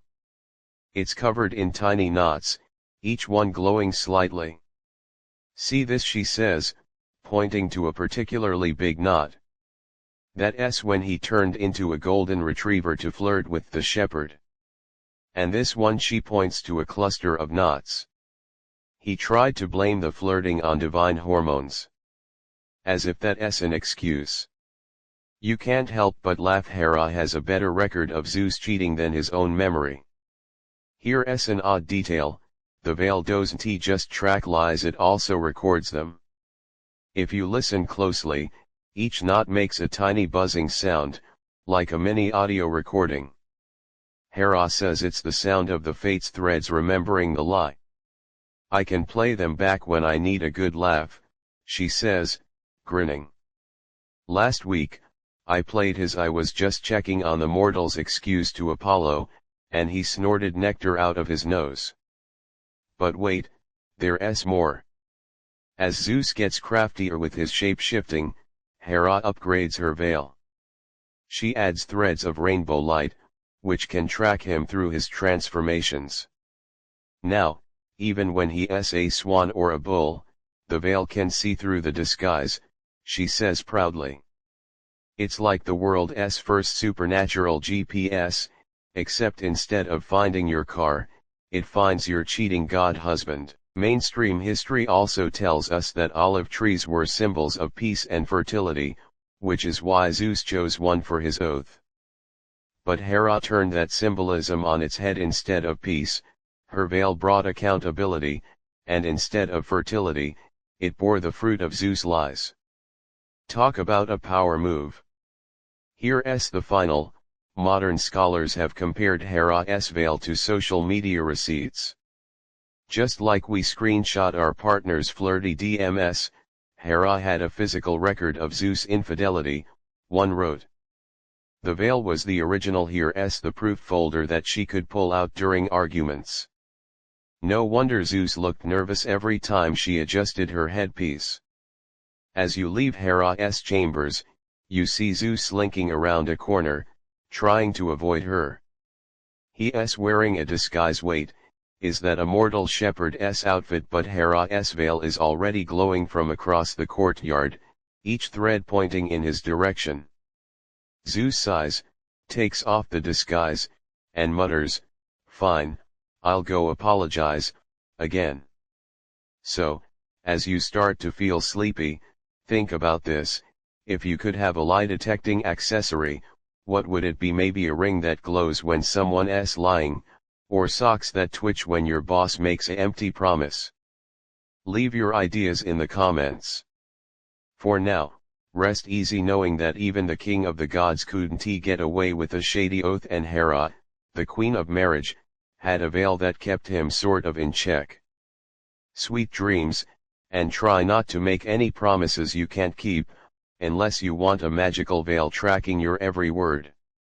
You're stumbling through a vineyard at midnight, grape juice staining your toga and the air thick with the scent of fermenting wine, and something that smells like, is that lavender mixed with sweat ahead.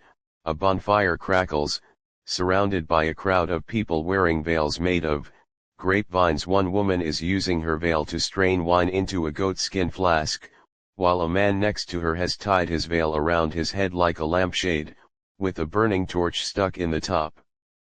Welcome to Dionysus' wedding party. The tipsy satyr next to you slurs, where veils are for drinking, not for dignity. Let's start with the mainstream history fact. Dionysus, the god of wine and parties, was known for his bacchanalia, wild rituals where followers let loose, drank too much, and often wore symbolic clothing.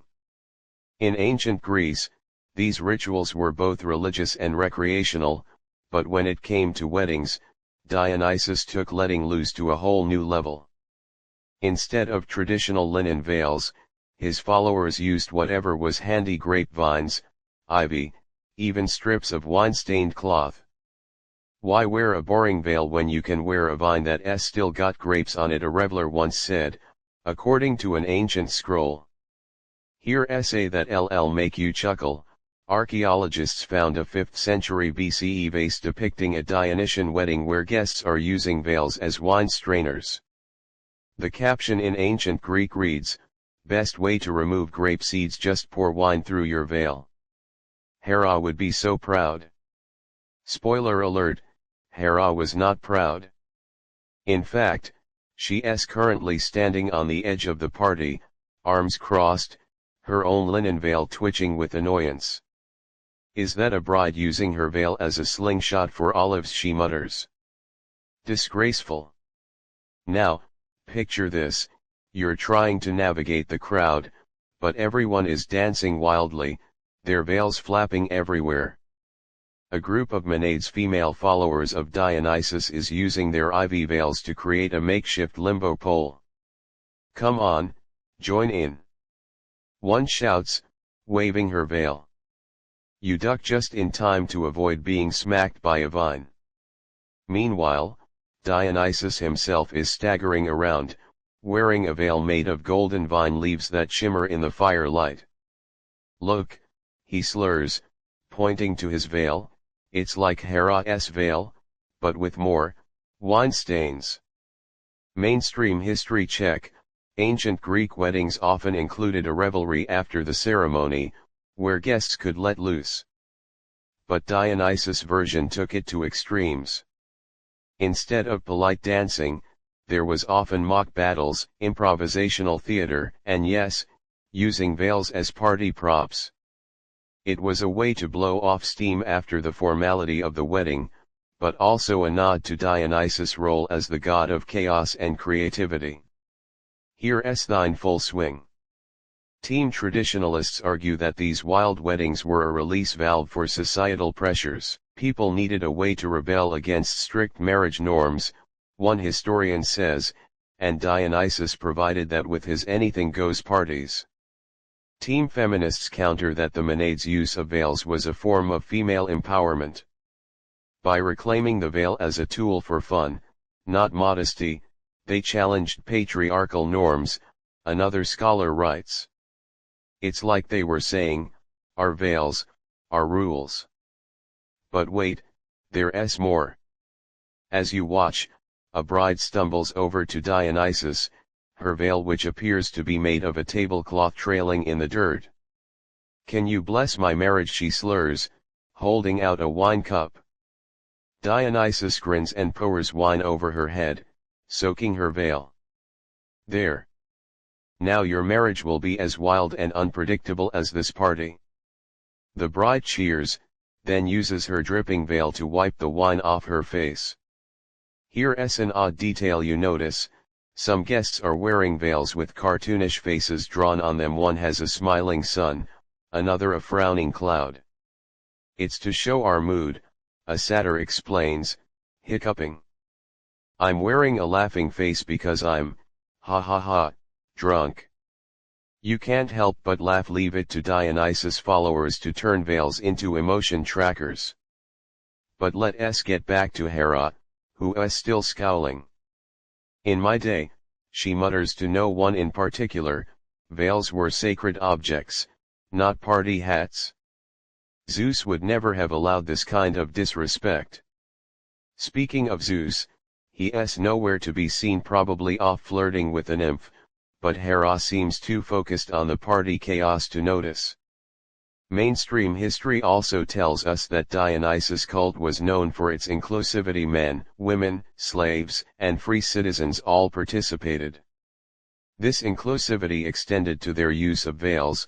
Everyone wore them, regardless of social status, turning a symbol of marriage into a symbol of unity. "It's like a giant 'we don't care about your rules' to the rest of Greece," a modern historian notes. Here's the final. In some myths, Dionysus actually stole the idea for veil parties from Hera. He saw how important veils were in weddings, one scholar theorizes, so he turned them into a symbol of rebellion. It's like he was saying, your sacred veil can also be a party prop. Deal with it, Hera. As the party starts to wind down, or maybe just shift to a different vineyard, you see Hera approaching Dionysus, her veil stiff with disapproval. "This is not what weddings are about," she says sternly. Dionysus just belches and grins. "Relax, Hera. Sometimes you need to let your veil down literally and figuratively." Hera huffs, but you swear you see the corner of her mouth twitch into a smile.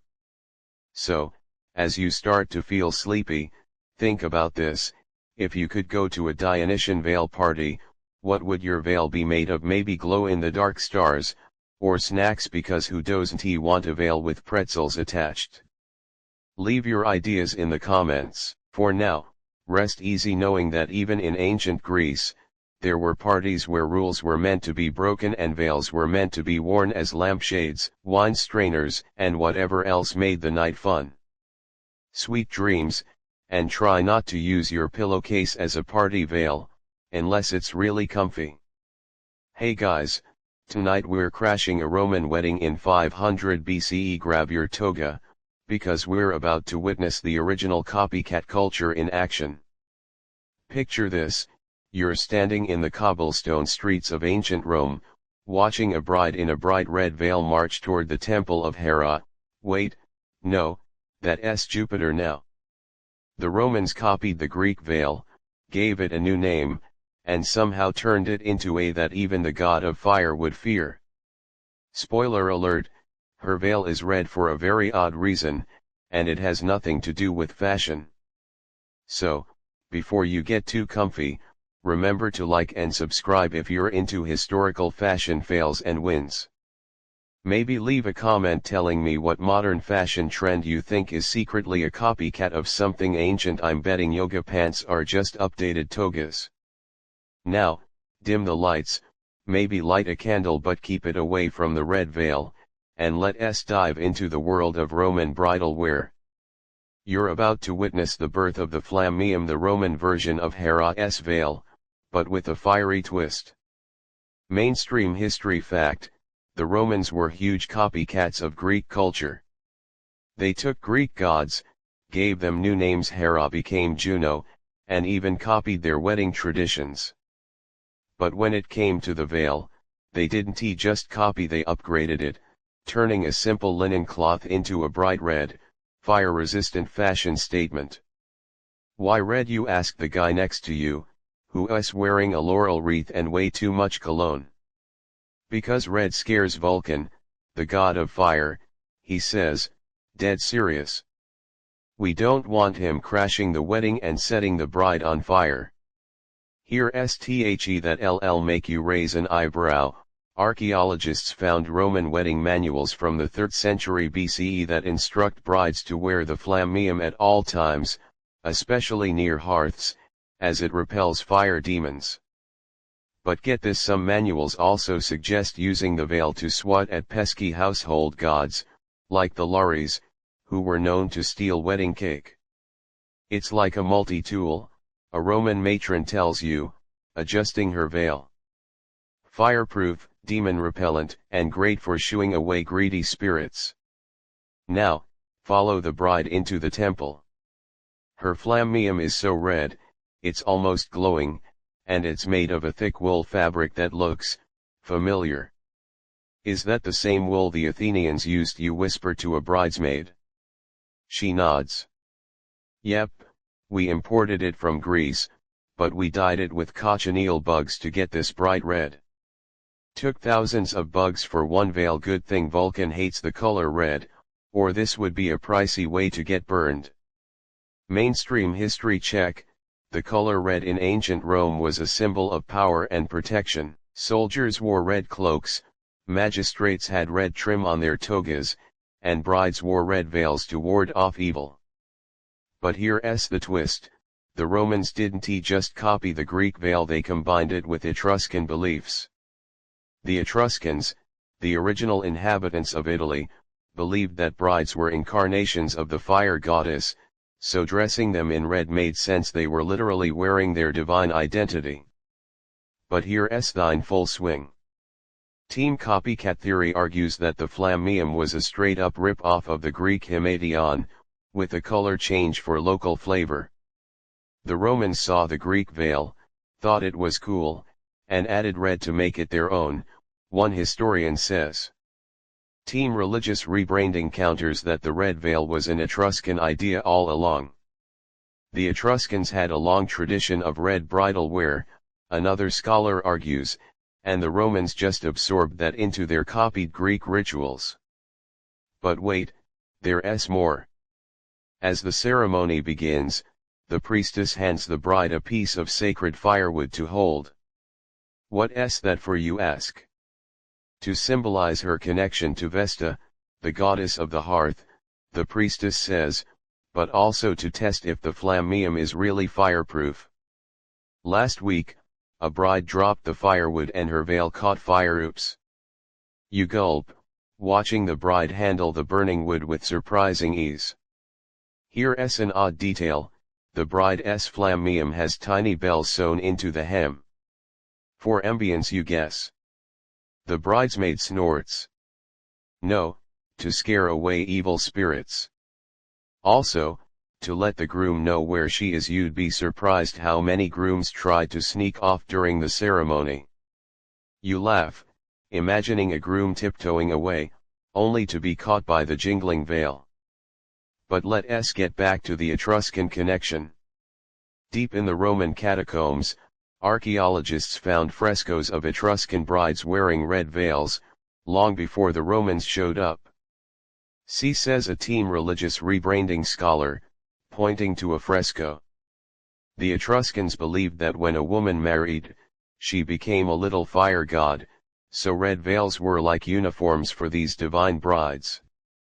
Team copycat theory counters that the Etruscans borrowed the idea from the Greeks, but the debate rages on. Mainstream history also tells us that Roman weddings were full of superstitions. The bride had to cross the threshold backwards, she couldn't smile during the ceremony, and she had to wear a special knot in her belt called the Knot of Hercules, which, ironically, was invented by Hera to trap Zeus. The flammeum was just one part of this elaborate ritual, but it was definitely the most eye-catching. Here's the final. Modern scholars have noticed a strange coincidence: red veils in Rome became popular around the same time as the Vestal Virgins. These were priestesses of Vesta who wore red veils and were sworn to chastity. Was there a connection? One scholar wonders. Did brides mimic Vestal Virgins to claim some of their divine power, or was it the other way around? It's a chicken and egg mystery, but it adds another layer to the flammeum's story. As the wedding feast begins, you see the bride using her flammeum to fan herself, since the wool is thick and the Roman sun is hot. "Aren't you worried about fire?" you ask. She grins. "Nope, Vulcan saw my veil and decided to crash someone else's wedding, where the brides wear white, easy pickings for a fire god." You can't help but laugh. Leave it to the Romans to turn a fashion accessory into a supernatural force field.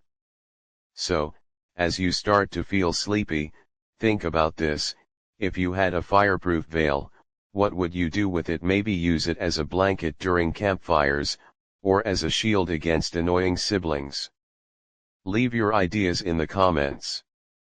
For now, rest easy knowing that even ancient Romans loved a good copycat trend, and sometimes, copying something and adding a fiery twist can lead to some pretty amazing and fire-safe fashion.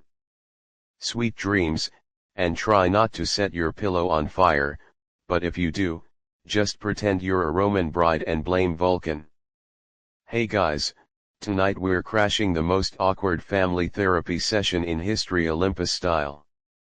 Picture this: you're hiding behind a column of iridescent marble, peeking into Hera's personal chambers where the air smells like burnt ambrosia and, is that the scent of divine midlife crisis? Zeus is nowhere to be seen. Shocking, I know, but Hera is sitting in front of a polished bronze mirror, slowly unwinding the linen veil that's been glued to her head for millennia.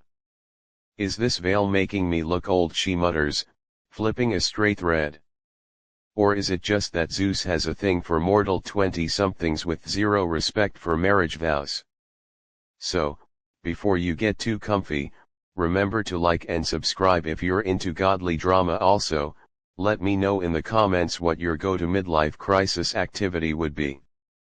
Personally, I'd dye my hair pink and buy a motorcycle, but Hera's going for the existential veil removal route. Now, dim the lights, maybe pour yourself a cup of tea, and let us dive into the goddess of marriage's very relatable identity crisis. You're about to witness the moment Hera went from queen of commitment to single goddess energy faster than Zeus can turn into a swan. Mainstream history fact: Zeus fell for Alcmene, a mortal queen, by disguising himself as her husband Amphitryon, who was off fighting a war. Convenient timing. The result: Heracles, the beefiest demigod in history, who went on to complete 12 labors and annoy Hera for decades. But here's the twist: when Hera found out about Alcmene, she didn't immediately turn anyone into a frog. She did something much more human. She took off her veil and stared at herself in the mirror, asking, who am I if not the wife of Zeus? Here sthe that ll make you go ah. In ancient Greek art, Hera is almost always depicted wearing a veil or diadem, symbol of her royal status and marital duty. But there's a rare fresco in the temple of Artemis at Ephesus showing her veil-less, with loose hair and a pensive expression. The caption in ancient Greek reads, Hera on the day she realized her marriage was a sham, also, the day she invented the wine and self-reflection girls' night. Now, listen in as Hera talks to her handmaiden, Iris. I mean, what's so special about Alcmene, she says, swirling a goblet of nectar. She can't even turn into a bird or control the weather. All she does is, wait, is that a mortal Instagram she's posting pics of Zeus as amphitryon with the caption best hubby ever ugh, the filters on that guy's abs are ridiculous. You stifle a laugh as Hera scrolls through what must be the ancient equivalent of social media drama.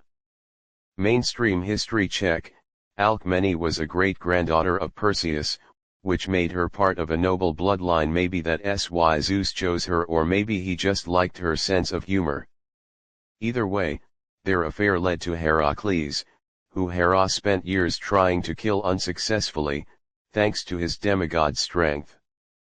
But here's the thing, before the whole Heracles drama, Hera had a moment of pure vulnerability, a rare sight for the goddess who usually had it all together. But here's thine full swing. Team Power Play argues that Hera's crisis was a strategic move.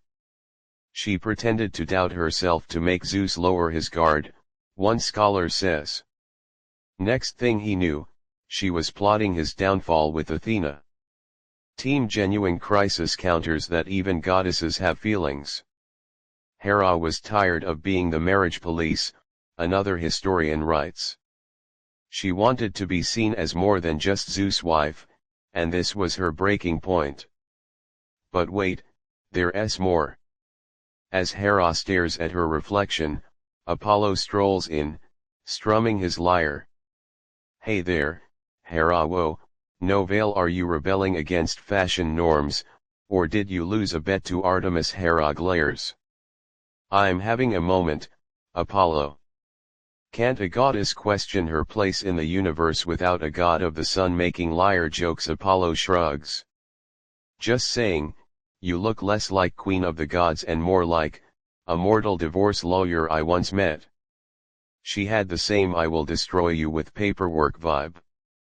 Here's an odd detail, when Hera removes her veil, her hair is streaked with silver threads, not gray, but actual silver, like tiny moonbeams woven into her locks. It's from all the stress of dealing with Zeus, she mutters, catching you staring. I tried to dye it back with ambrosia, but it just made my hair smell like citrus and regret. You can't help but feel bad for her. Even goddesses get grays from annoying spouses. Mainstream history also tells us that midlife crises in ancient Greece weren't really a thing, at least, not documented, but Hera's crisis is a rare glimpse into the emotional life of a goddess. She's not just a symbol of marriage, she's a being who feels hurt, betrayal, and the need to rediscover herself. Maybe I should start a new cult, she says suddenly, perking up. Hera, the goddess of self-care and saying no to toxic relationships. What do you think? Here's the final. Modern psychologists have analyzed Hera's crisis and found parallels with female empowerment movements. She was breaking free from the role that society and Zeus had forced on her, one psychologist wrote. Taking off the veil was a symbolic act of reclaiming her identity beyond wife. It's like the ancient Greek version of burning your ex's clothes, but with more divine drama. As Apollo leaves, Hera turns back to the mirror, running her fingers through her silver-streaked hair. You know what she says, smiling slightly. Maybe being veil-less isn't so bad. I can finally feel the wind in my hair, and Zeus can't use my veil as an excuse to hide his love notes anymore. She stands up, stretches, and heads for the door. Come on, let's go crash Dionysus' party. Maybe he has a veil I can use as a piñata for Zeus' face. So, as you start to feel sleepy, think about this: if you were a goddess having a midlife crisis, what would your veil removal moment be? Maybe quitting a job that doesn't fulfill you, or finally learning to play the ukulele. Leave your ideas in the comments. For now, rest easy knowing that even the mightiest goddesses need a break from their roles sometimes, and taking off the metaphorical or literal veil can be the first step to rediscovering who you really are. Sweet dreams, and may your midlife crises be as dramatic as Hera's, but without the godly X's, hopefully. You're sitting in a drafty university lecture hall, the kind where the chairs creak when you shift and the air smells like old books and the regret of skipping breakfast. The professor at the front is scribbling on a chalkboard, his words clouding the air: John Rawls and the veil of ignorance. No, not the one Hera wore, though the parallels are uncanny. You lean forward, coffee in hand, as he turns around, chalk dust on his tweed jacket. Imagine, he says, that before you were born, you had to design society without knowing your place in it. That's the veil of ignorance. But did Rawls steal the idea from a goddess who invented wedding veils to trick her cheating husband? Let's start with the mainstream history fact. John Rawls, a 20th century philosopher, proposed the veil of ignorance in his book A Theory of Justice. He argued that the most fair society is designed by people who don't know their own race, gender, class, or abilities. They're veiled from self-interest. But here's the twist: when Rawls first presented this idea, a Greek mythology scholar in the audience raised her hand and said, "Wait, that sounds exactly like Hera's wedding veil philosophy. She wanted brides to enter marriage veiled from knowing their husband's flaws, for the greater good of society." Here essay that'll make you sit up. In ancient Greek symposiums, fancy dinner parties where philosophers debated, there was a game called blindfolded spouse selection. Guests would wear linen veils and choose a partner based on personality alone, not looks or status. Sound familiar? One ancient philosopher, Aristippus, wrote, Hera's veil was the original veil of ignorance. She knew that love is blind, but marriage should be blindingly fair. Now, picture this: you're at an ancient Athenian symposium, wearing a thin linen veil that blocks your vision. The host is saying, "All right, time to choose your debate partner. No peeking, go on, grab someone's hand." You reach out, feel a rough palm, probably a sculptor, and start discussing justice. Later, you take off the veil and find you're paired with a fishmonger. Surprise! This is exactly the kind of fairness Rawls was talking about, but with more olives and less academic jargon. Mainstream history check: Rawls' veil of ignorance was meant to create a society where rules are fair to everyone, not just the powerful. Similarly, Hera's veil in this philosophical interpretation was meant to level the playing field in marriage. If brides couldn't see their husband's flaws, maybe they defocus on building a fair partnership. It's like premarital counseling, but with fabric, the professor says, grinning. But here's thine full swing. Team feminist interpretation argues that Hera's veil was a subversive tool. By making marriage a blind contract, one scholar writes, she forced men to be accountable, since women couldn't see their way out of a bad deal. It's feminist avant la lettre. Team patriarchal reading counters that the veil was oppressive. It trapped women in marriages, literally and metaphorically, another historian says. Hera, as a goddess of marriage, was just reinforcing the status quo, not challenging it. But wait, there's more.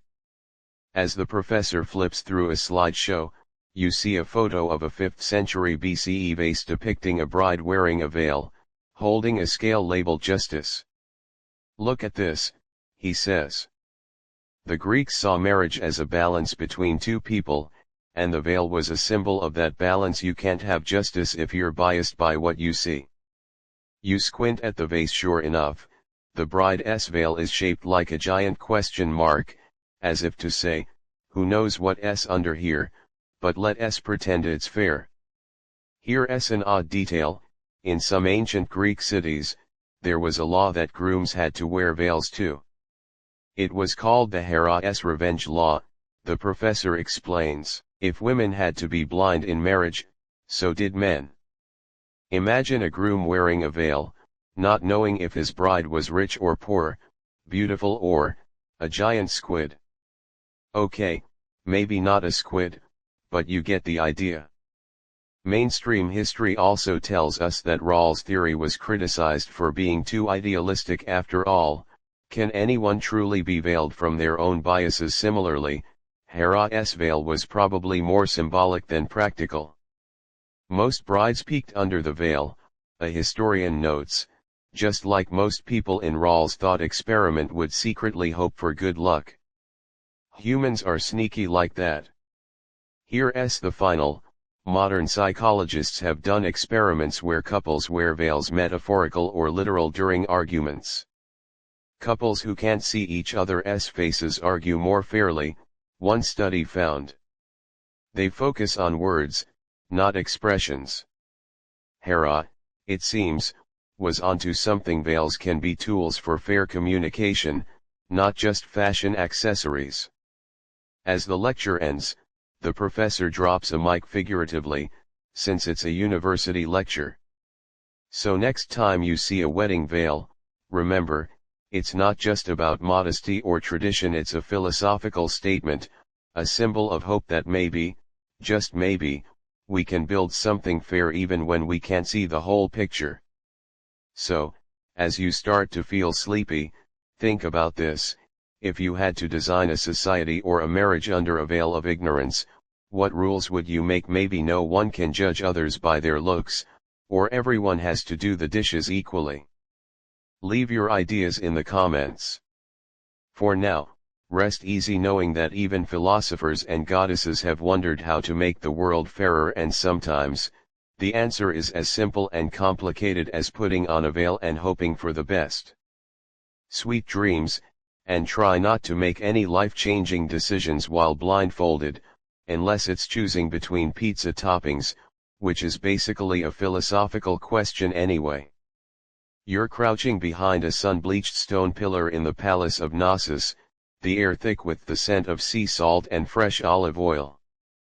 Through the column's carved spiral motifs, you spot a bride in a linen gown, her head wrapped in a veil that is that stone snakes sewn along the hem. As she turns, the snakes catch the light, glinting like miniature Medusa heads.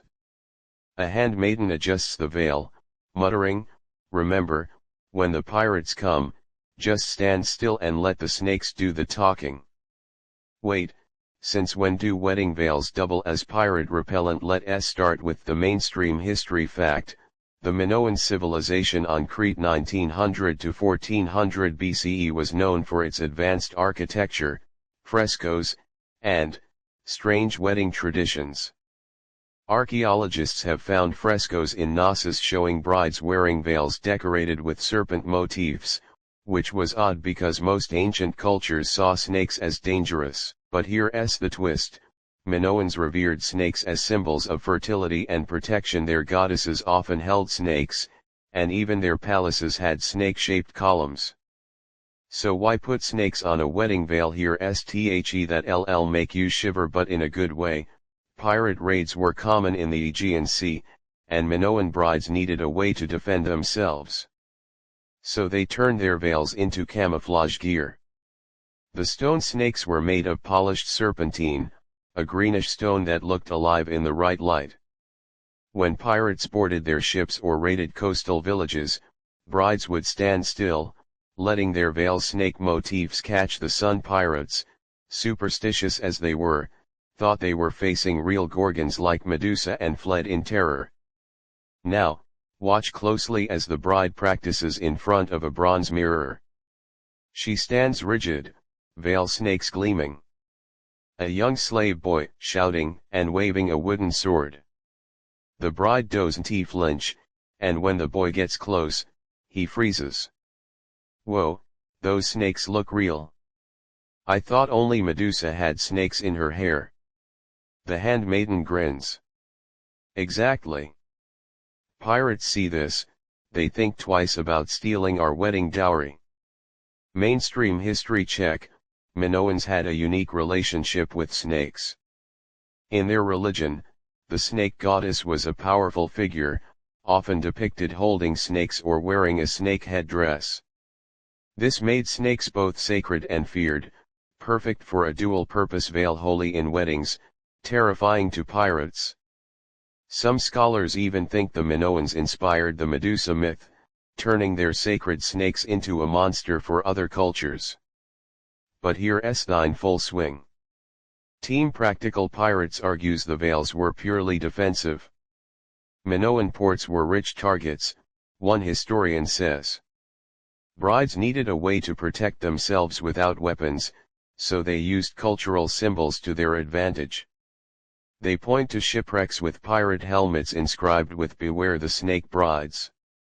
Team Religious Ritual counters that the snakes were for spiritual protection. Minoan weddings were sacred rites, another scholar argues. The snakes represented the goddess's blessing, and scaring pirates was just a happy side effect. They note that snake veils were also worn in fertility rituals, not just weddings.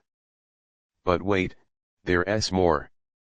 As you follow the bride to the coast, you see her party carrying clay pots painted with snake patterns.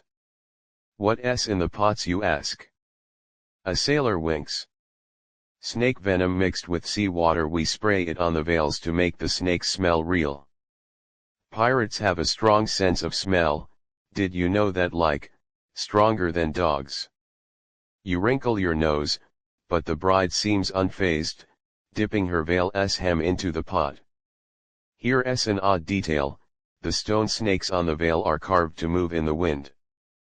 When a breeze blows, they sway slightly, creating the illusion of living snakes. It took 3 months to carve these, the handmaiden says, pointing to a particularly lifelike snake.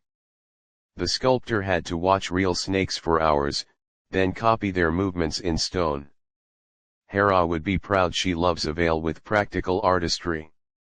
Mainstream history also tells us that Minoans were expert sailors, but even they couldn't stop all pirate attacks. So they got creative. In addition to snake veils, they built fortified villas and developed a system of coastal watchtowers. But the snake veil was the most elegant solution, fashion and function in one. Here's the final. Modern historians have compared the snake veil to mimicry in nature. Minoans used cultural symbols the way butterflies use eye spots on their wings, warning predators without needing to fight, one wrote. It's a brilliant example of using art as armor. As the sun sets, the bride takes her place by the harbor, veil snakes glinting in the twilight. A distant ship appears on the horizon. Pirates! Someone shouts. The bride stands tall, veil flowing, snakes catching the last rays of the sun. The ship slows, then turns around, sailors shouting in fear. The handmaiden high-fives the bride. Another successful wedding, no dowry stolen, no brides kidnapped. Now let's go eat the cake before the snakes on the veil give everyone nightmares. So, as you start to feel sleepy, think about this. If you had to design a protective fashion accessory, what would it be? Maybe a jacket with fake eyes on the back to scare off bullies, or a hat that sprays calming lavender when someone gets too close. Leave your ideas in the comments. For now, rest easy knowing that even in ancient times, people used creativity to stay safe, and Hera, up on Olympus, was probably taking notes, thinking, why didn't I think of snake veils way more effective than static shocks? Sweet dreams, and may your fashion choices always be both beautiful and pirate-proof. Hey guys, Tonight we're diving into the ultimate product upgrade that even Apple would envy: Hera's post-Troy War veil reboot. Picture this: you're standing in her Olympian weaving chamber, where the air smells like crushed poppies and the faint scent of victory, mixed with a little bit of "I can't believe Zeus is flirting with that Trojan princess again" frustration. Hera is hunched over a loom, muttering to herself as she weaves something that looks like a lace doily, but with tiny, glowing poppies embroidered along the edge. "This," she says, stabbing the fabric with a golden needle, "is going to be the most relaxing veil the gods have ever seen. Take that, Hermes and his overpriced sleep incense." So, before you get too comfy, remember to like and subscribe if you're into godly product launches, and maybe leave a comment telling me what mythological item you'd want to upgrade. I'm thinking a flying horse that also makes coffee, but that's just me. Now, dim the lights, maybe grab a pillow, and let's see how Hera turned a war trauma into a best-selling sleep accessory. You're about to witness the birth of the poppy veil, Hera's answer to a decade of Trojan War stress. Mainstream history fact: poppies were sacred to Morpheus, the god of dreams, and ancient Greeks used poppy sap as a sedative. After the Trojan War, which Hera supported to get back at Paris for dissing her veil, she noticed even the gods were having trouble sleeping. "Zeus keeps waking me up with his nightmare snoring about wooden horses," she complains, threading a poppy red thread through the linen. And don't get me started on Athena. She stays up all night reenacting the Trojan horse strategy in her head. Here's that'll make you yawn. Hera didn't just embroider poppies, she infused the threads with actual poppy essence. "I had to bribe Persephone to get poppies from the underworld," she says, winking. "Turns out, the dead grow the best sleep aids." Who knew? The result: a veil that not only looked pretty but also released a gentle, sleep-inducing scent when touched. "It's like a diffuser, but fashionable," she adds, proudly holding up the finished product. Now, picture the first test run. Hera wears the poppy veil to an Olympian council meeting, where Ares is ranting about his lost battle strategies. And then the Greeks had the nerve to. He starts, but as Hera adjusts her veil, a waft of poppy scent hits him. His eyes glaze over, and he slumps in his chair, snoring softly. "See," Hera says, grinning.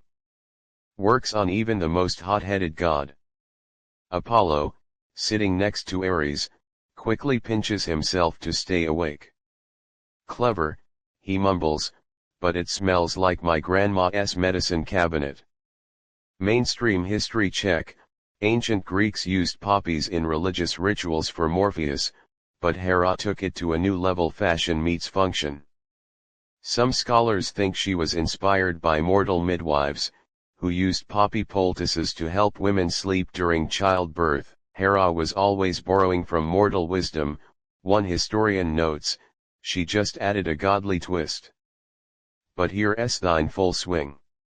Team Practical: Hera argues the poppy veil was a genuine attempt to help the gods relax after the war. She saw a need and filled it, they say.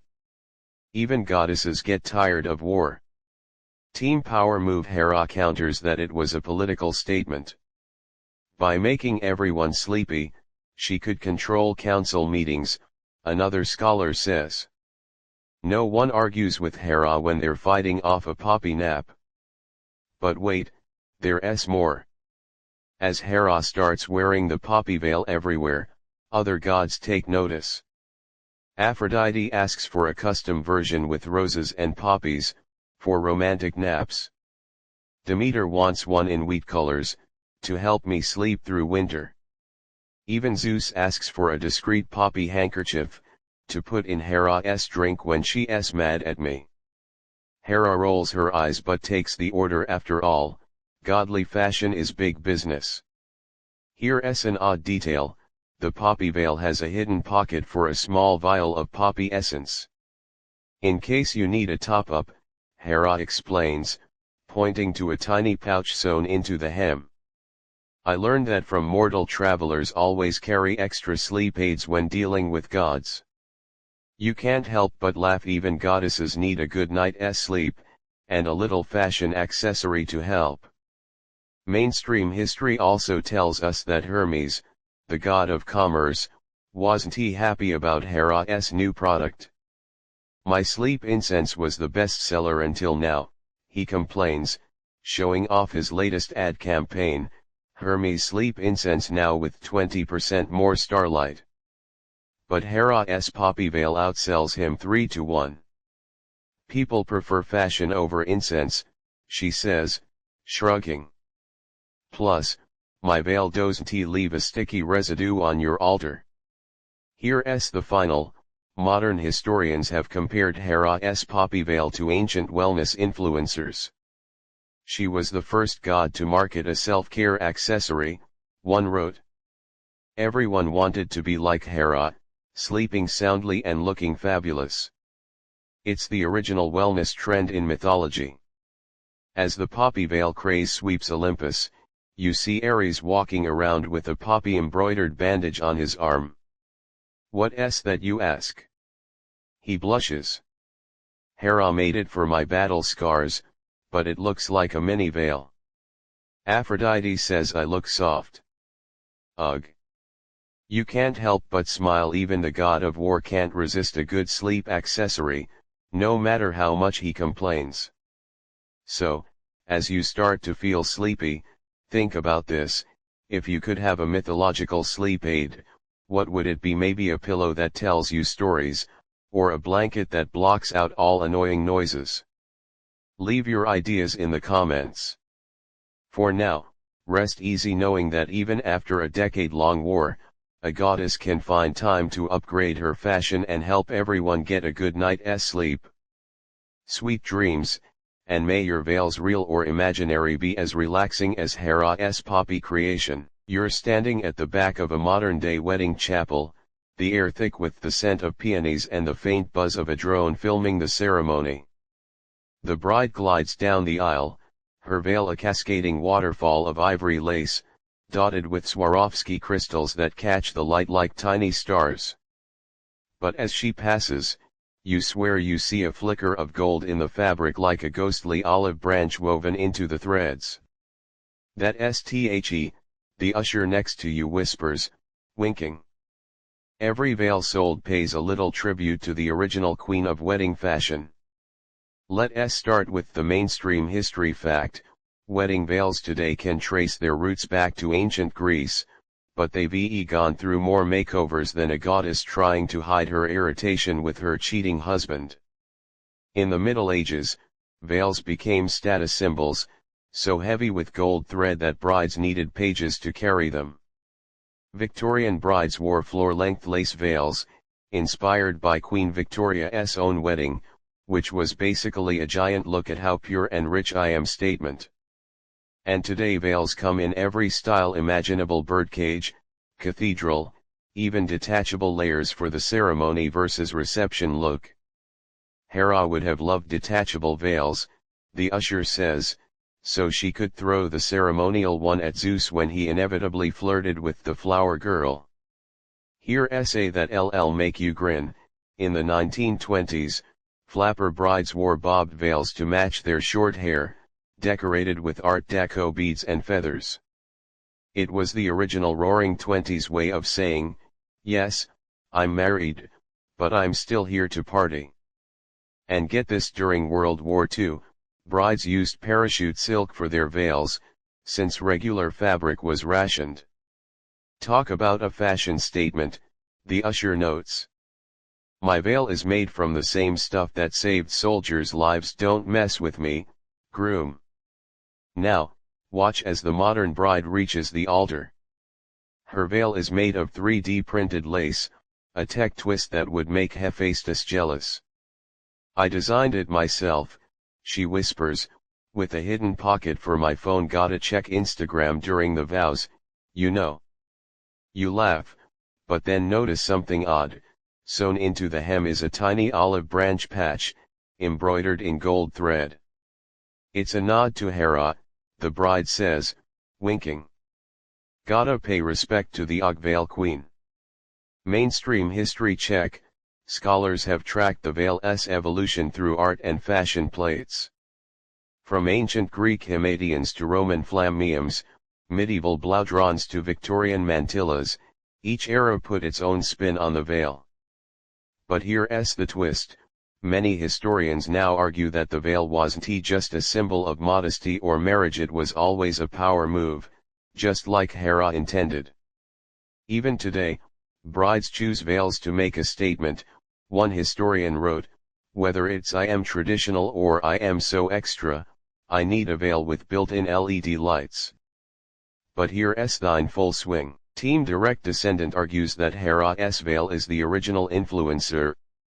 Every wedding veil today is a distant cousin of Hera's first design, they say. The olive branch, the symbolism, the practicality, modern veils have it all, just fancier. Team Cultural Evolution counters that veils evolved independently across cultures. Hera might have popularized it in Greece, another scholar says, but cultures from India to China had their own veil traditions. It's a universal human thing, not just a goddess's invention. But wait, there's more. As the wedding reception starts, you spot a table displaying veil artifacts from different eras. There's a 17th century Venetian veil made of spider silk, yes, really, a 1950s veil with atomic star patterns, Cold War fashion, go figure, and even a modern veil selfie stick, a veil attached to a stick for better Instagram angles. Hera would be proud, the curator says, pointing to a photo of a bride wearing a veil shaped like a giant question mark. She always said veils should make people think, what's under there, a goddess or a really stylish mortal? Here's an odd detail. In some modern cultures, veils are still used for superstitions. In Sicily, brides wear veils with tiny bells to scare off the malakio, evil eye.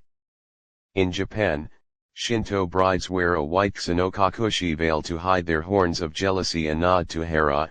Maybe it's amazing how universal the veil's symbolism is, the curator notes. No matter where you go, a veil is more than just fabric, it's a statement, a shield, a bit of magic. Mainstream history also tells us that modern veils have become feminist symbols. Brides are ditching traditional white for bold colors, adding political statements to their veils, even wearing veils that celebrate their heritage. Hera would love the rebellion, a modern bride says, adjusting her rainbow-colored veil. She was all about taking power into your own hands, or veils, in this case. Here's the final, fashion designers have started creating veils with hidden messages. One designer suffragette slogans into the lining, another uses QR codes on veils that link to women's rights organizations. It's like Hera's oath-tracking veil, but for the 21st century, a fashion blogger explains. Veils are no longer just for hiding, they're for shouting your truth to the world. As the wedding ends, the bride tosses her veil into the air, laughing. It lands on your head, and for a moment, you swear you hear a distant voice chuckling. See, Hera seems to say, I told you veils were timeless. Now go forth and wear them proudly, but maybe skip the static shocks, those were a phase. So, as you start to feel sleepy, think about this. If you could design your own legacy veil, what would it look like? Maybe with pockets for snacks, or a built-in speaker to play your favorite song. Leave your ideas in the comments. For now, rest easy knowing that Hera's legacy lives on in every veil, every bride, every bit of fabric that says, I'm here, I'm fabulous, and I might just have a few godly tricks up my sleeve. Now, let your eyelids grow heavy, like those ancient linen veils draping over a bride's shoulders. The story of Hera's veil is like a lullaby woven from threads of history and humor, each chapter a gentle tug toward sleep. Imagine the goddess herself sitting on Olympus, watching over all the veils fluttering through time. Maybe she's smiling, maybe she's rolling her eyes at Zeus' latest antics, but either way, her story is a soft hum in the background of your thoughts. The modern veil's shimmer fades into a dreamy blur, and the ancient olive groves blend with the soft glow of your bedroom lamp. You're not just hearing a story anymore, you're floating in a sea of fabric that's both timeless and tender. Hera's veil, in all its forms, was never just about covering up. It was about embracing the mystery, the power, and the quiet strength that comes with closing your eyes and letting the world fade away. So rest now, wrapped in the gentle weight of this narrative.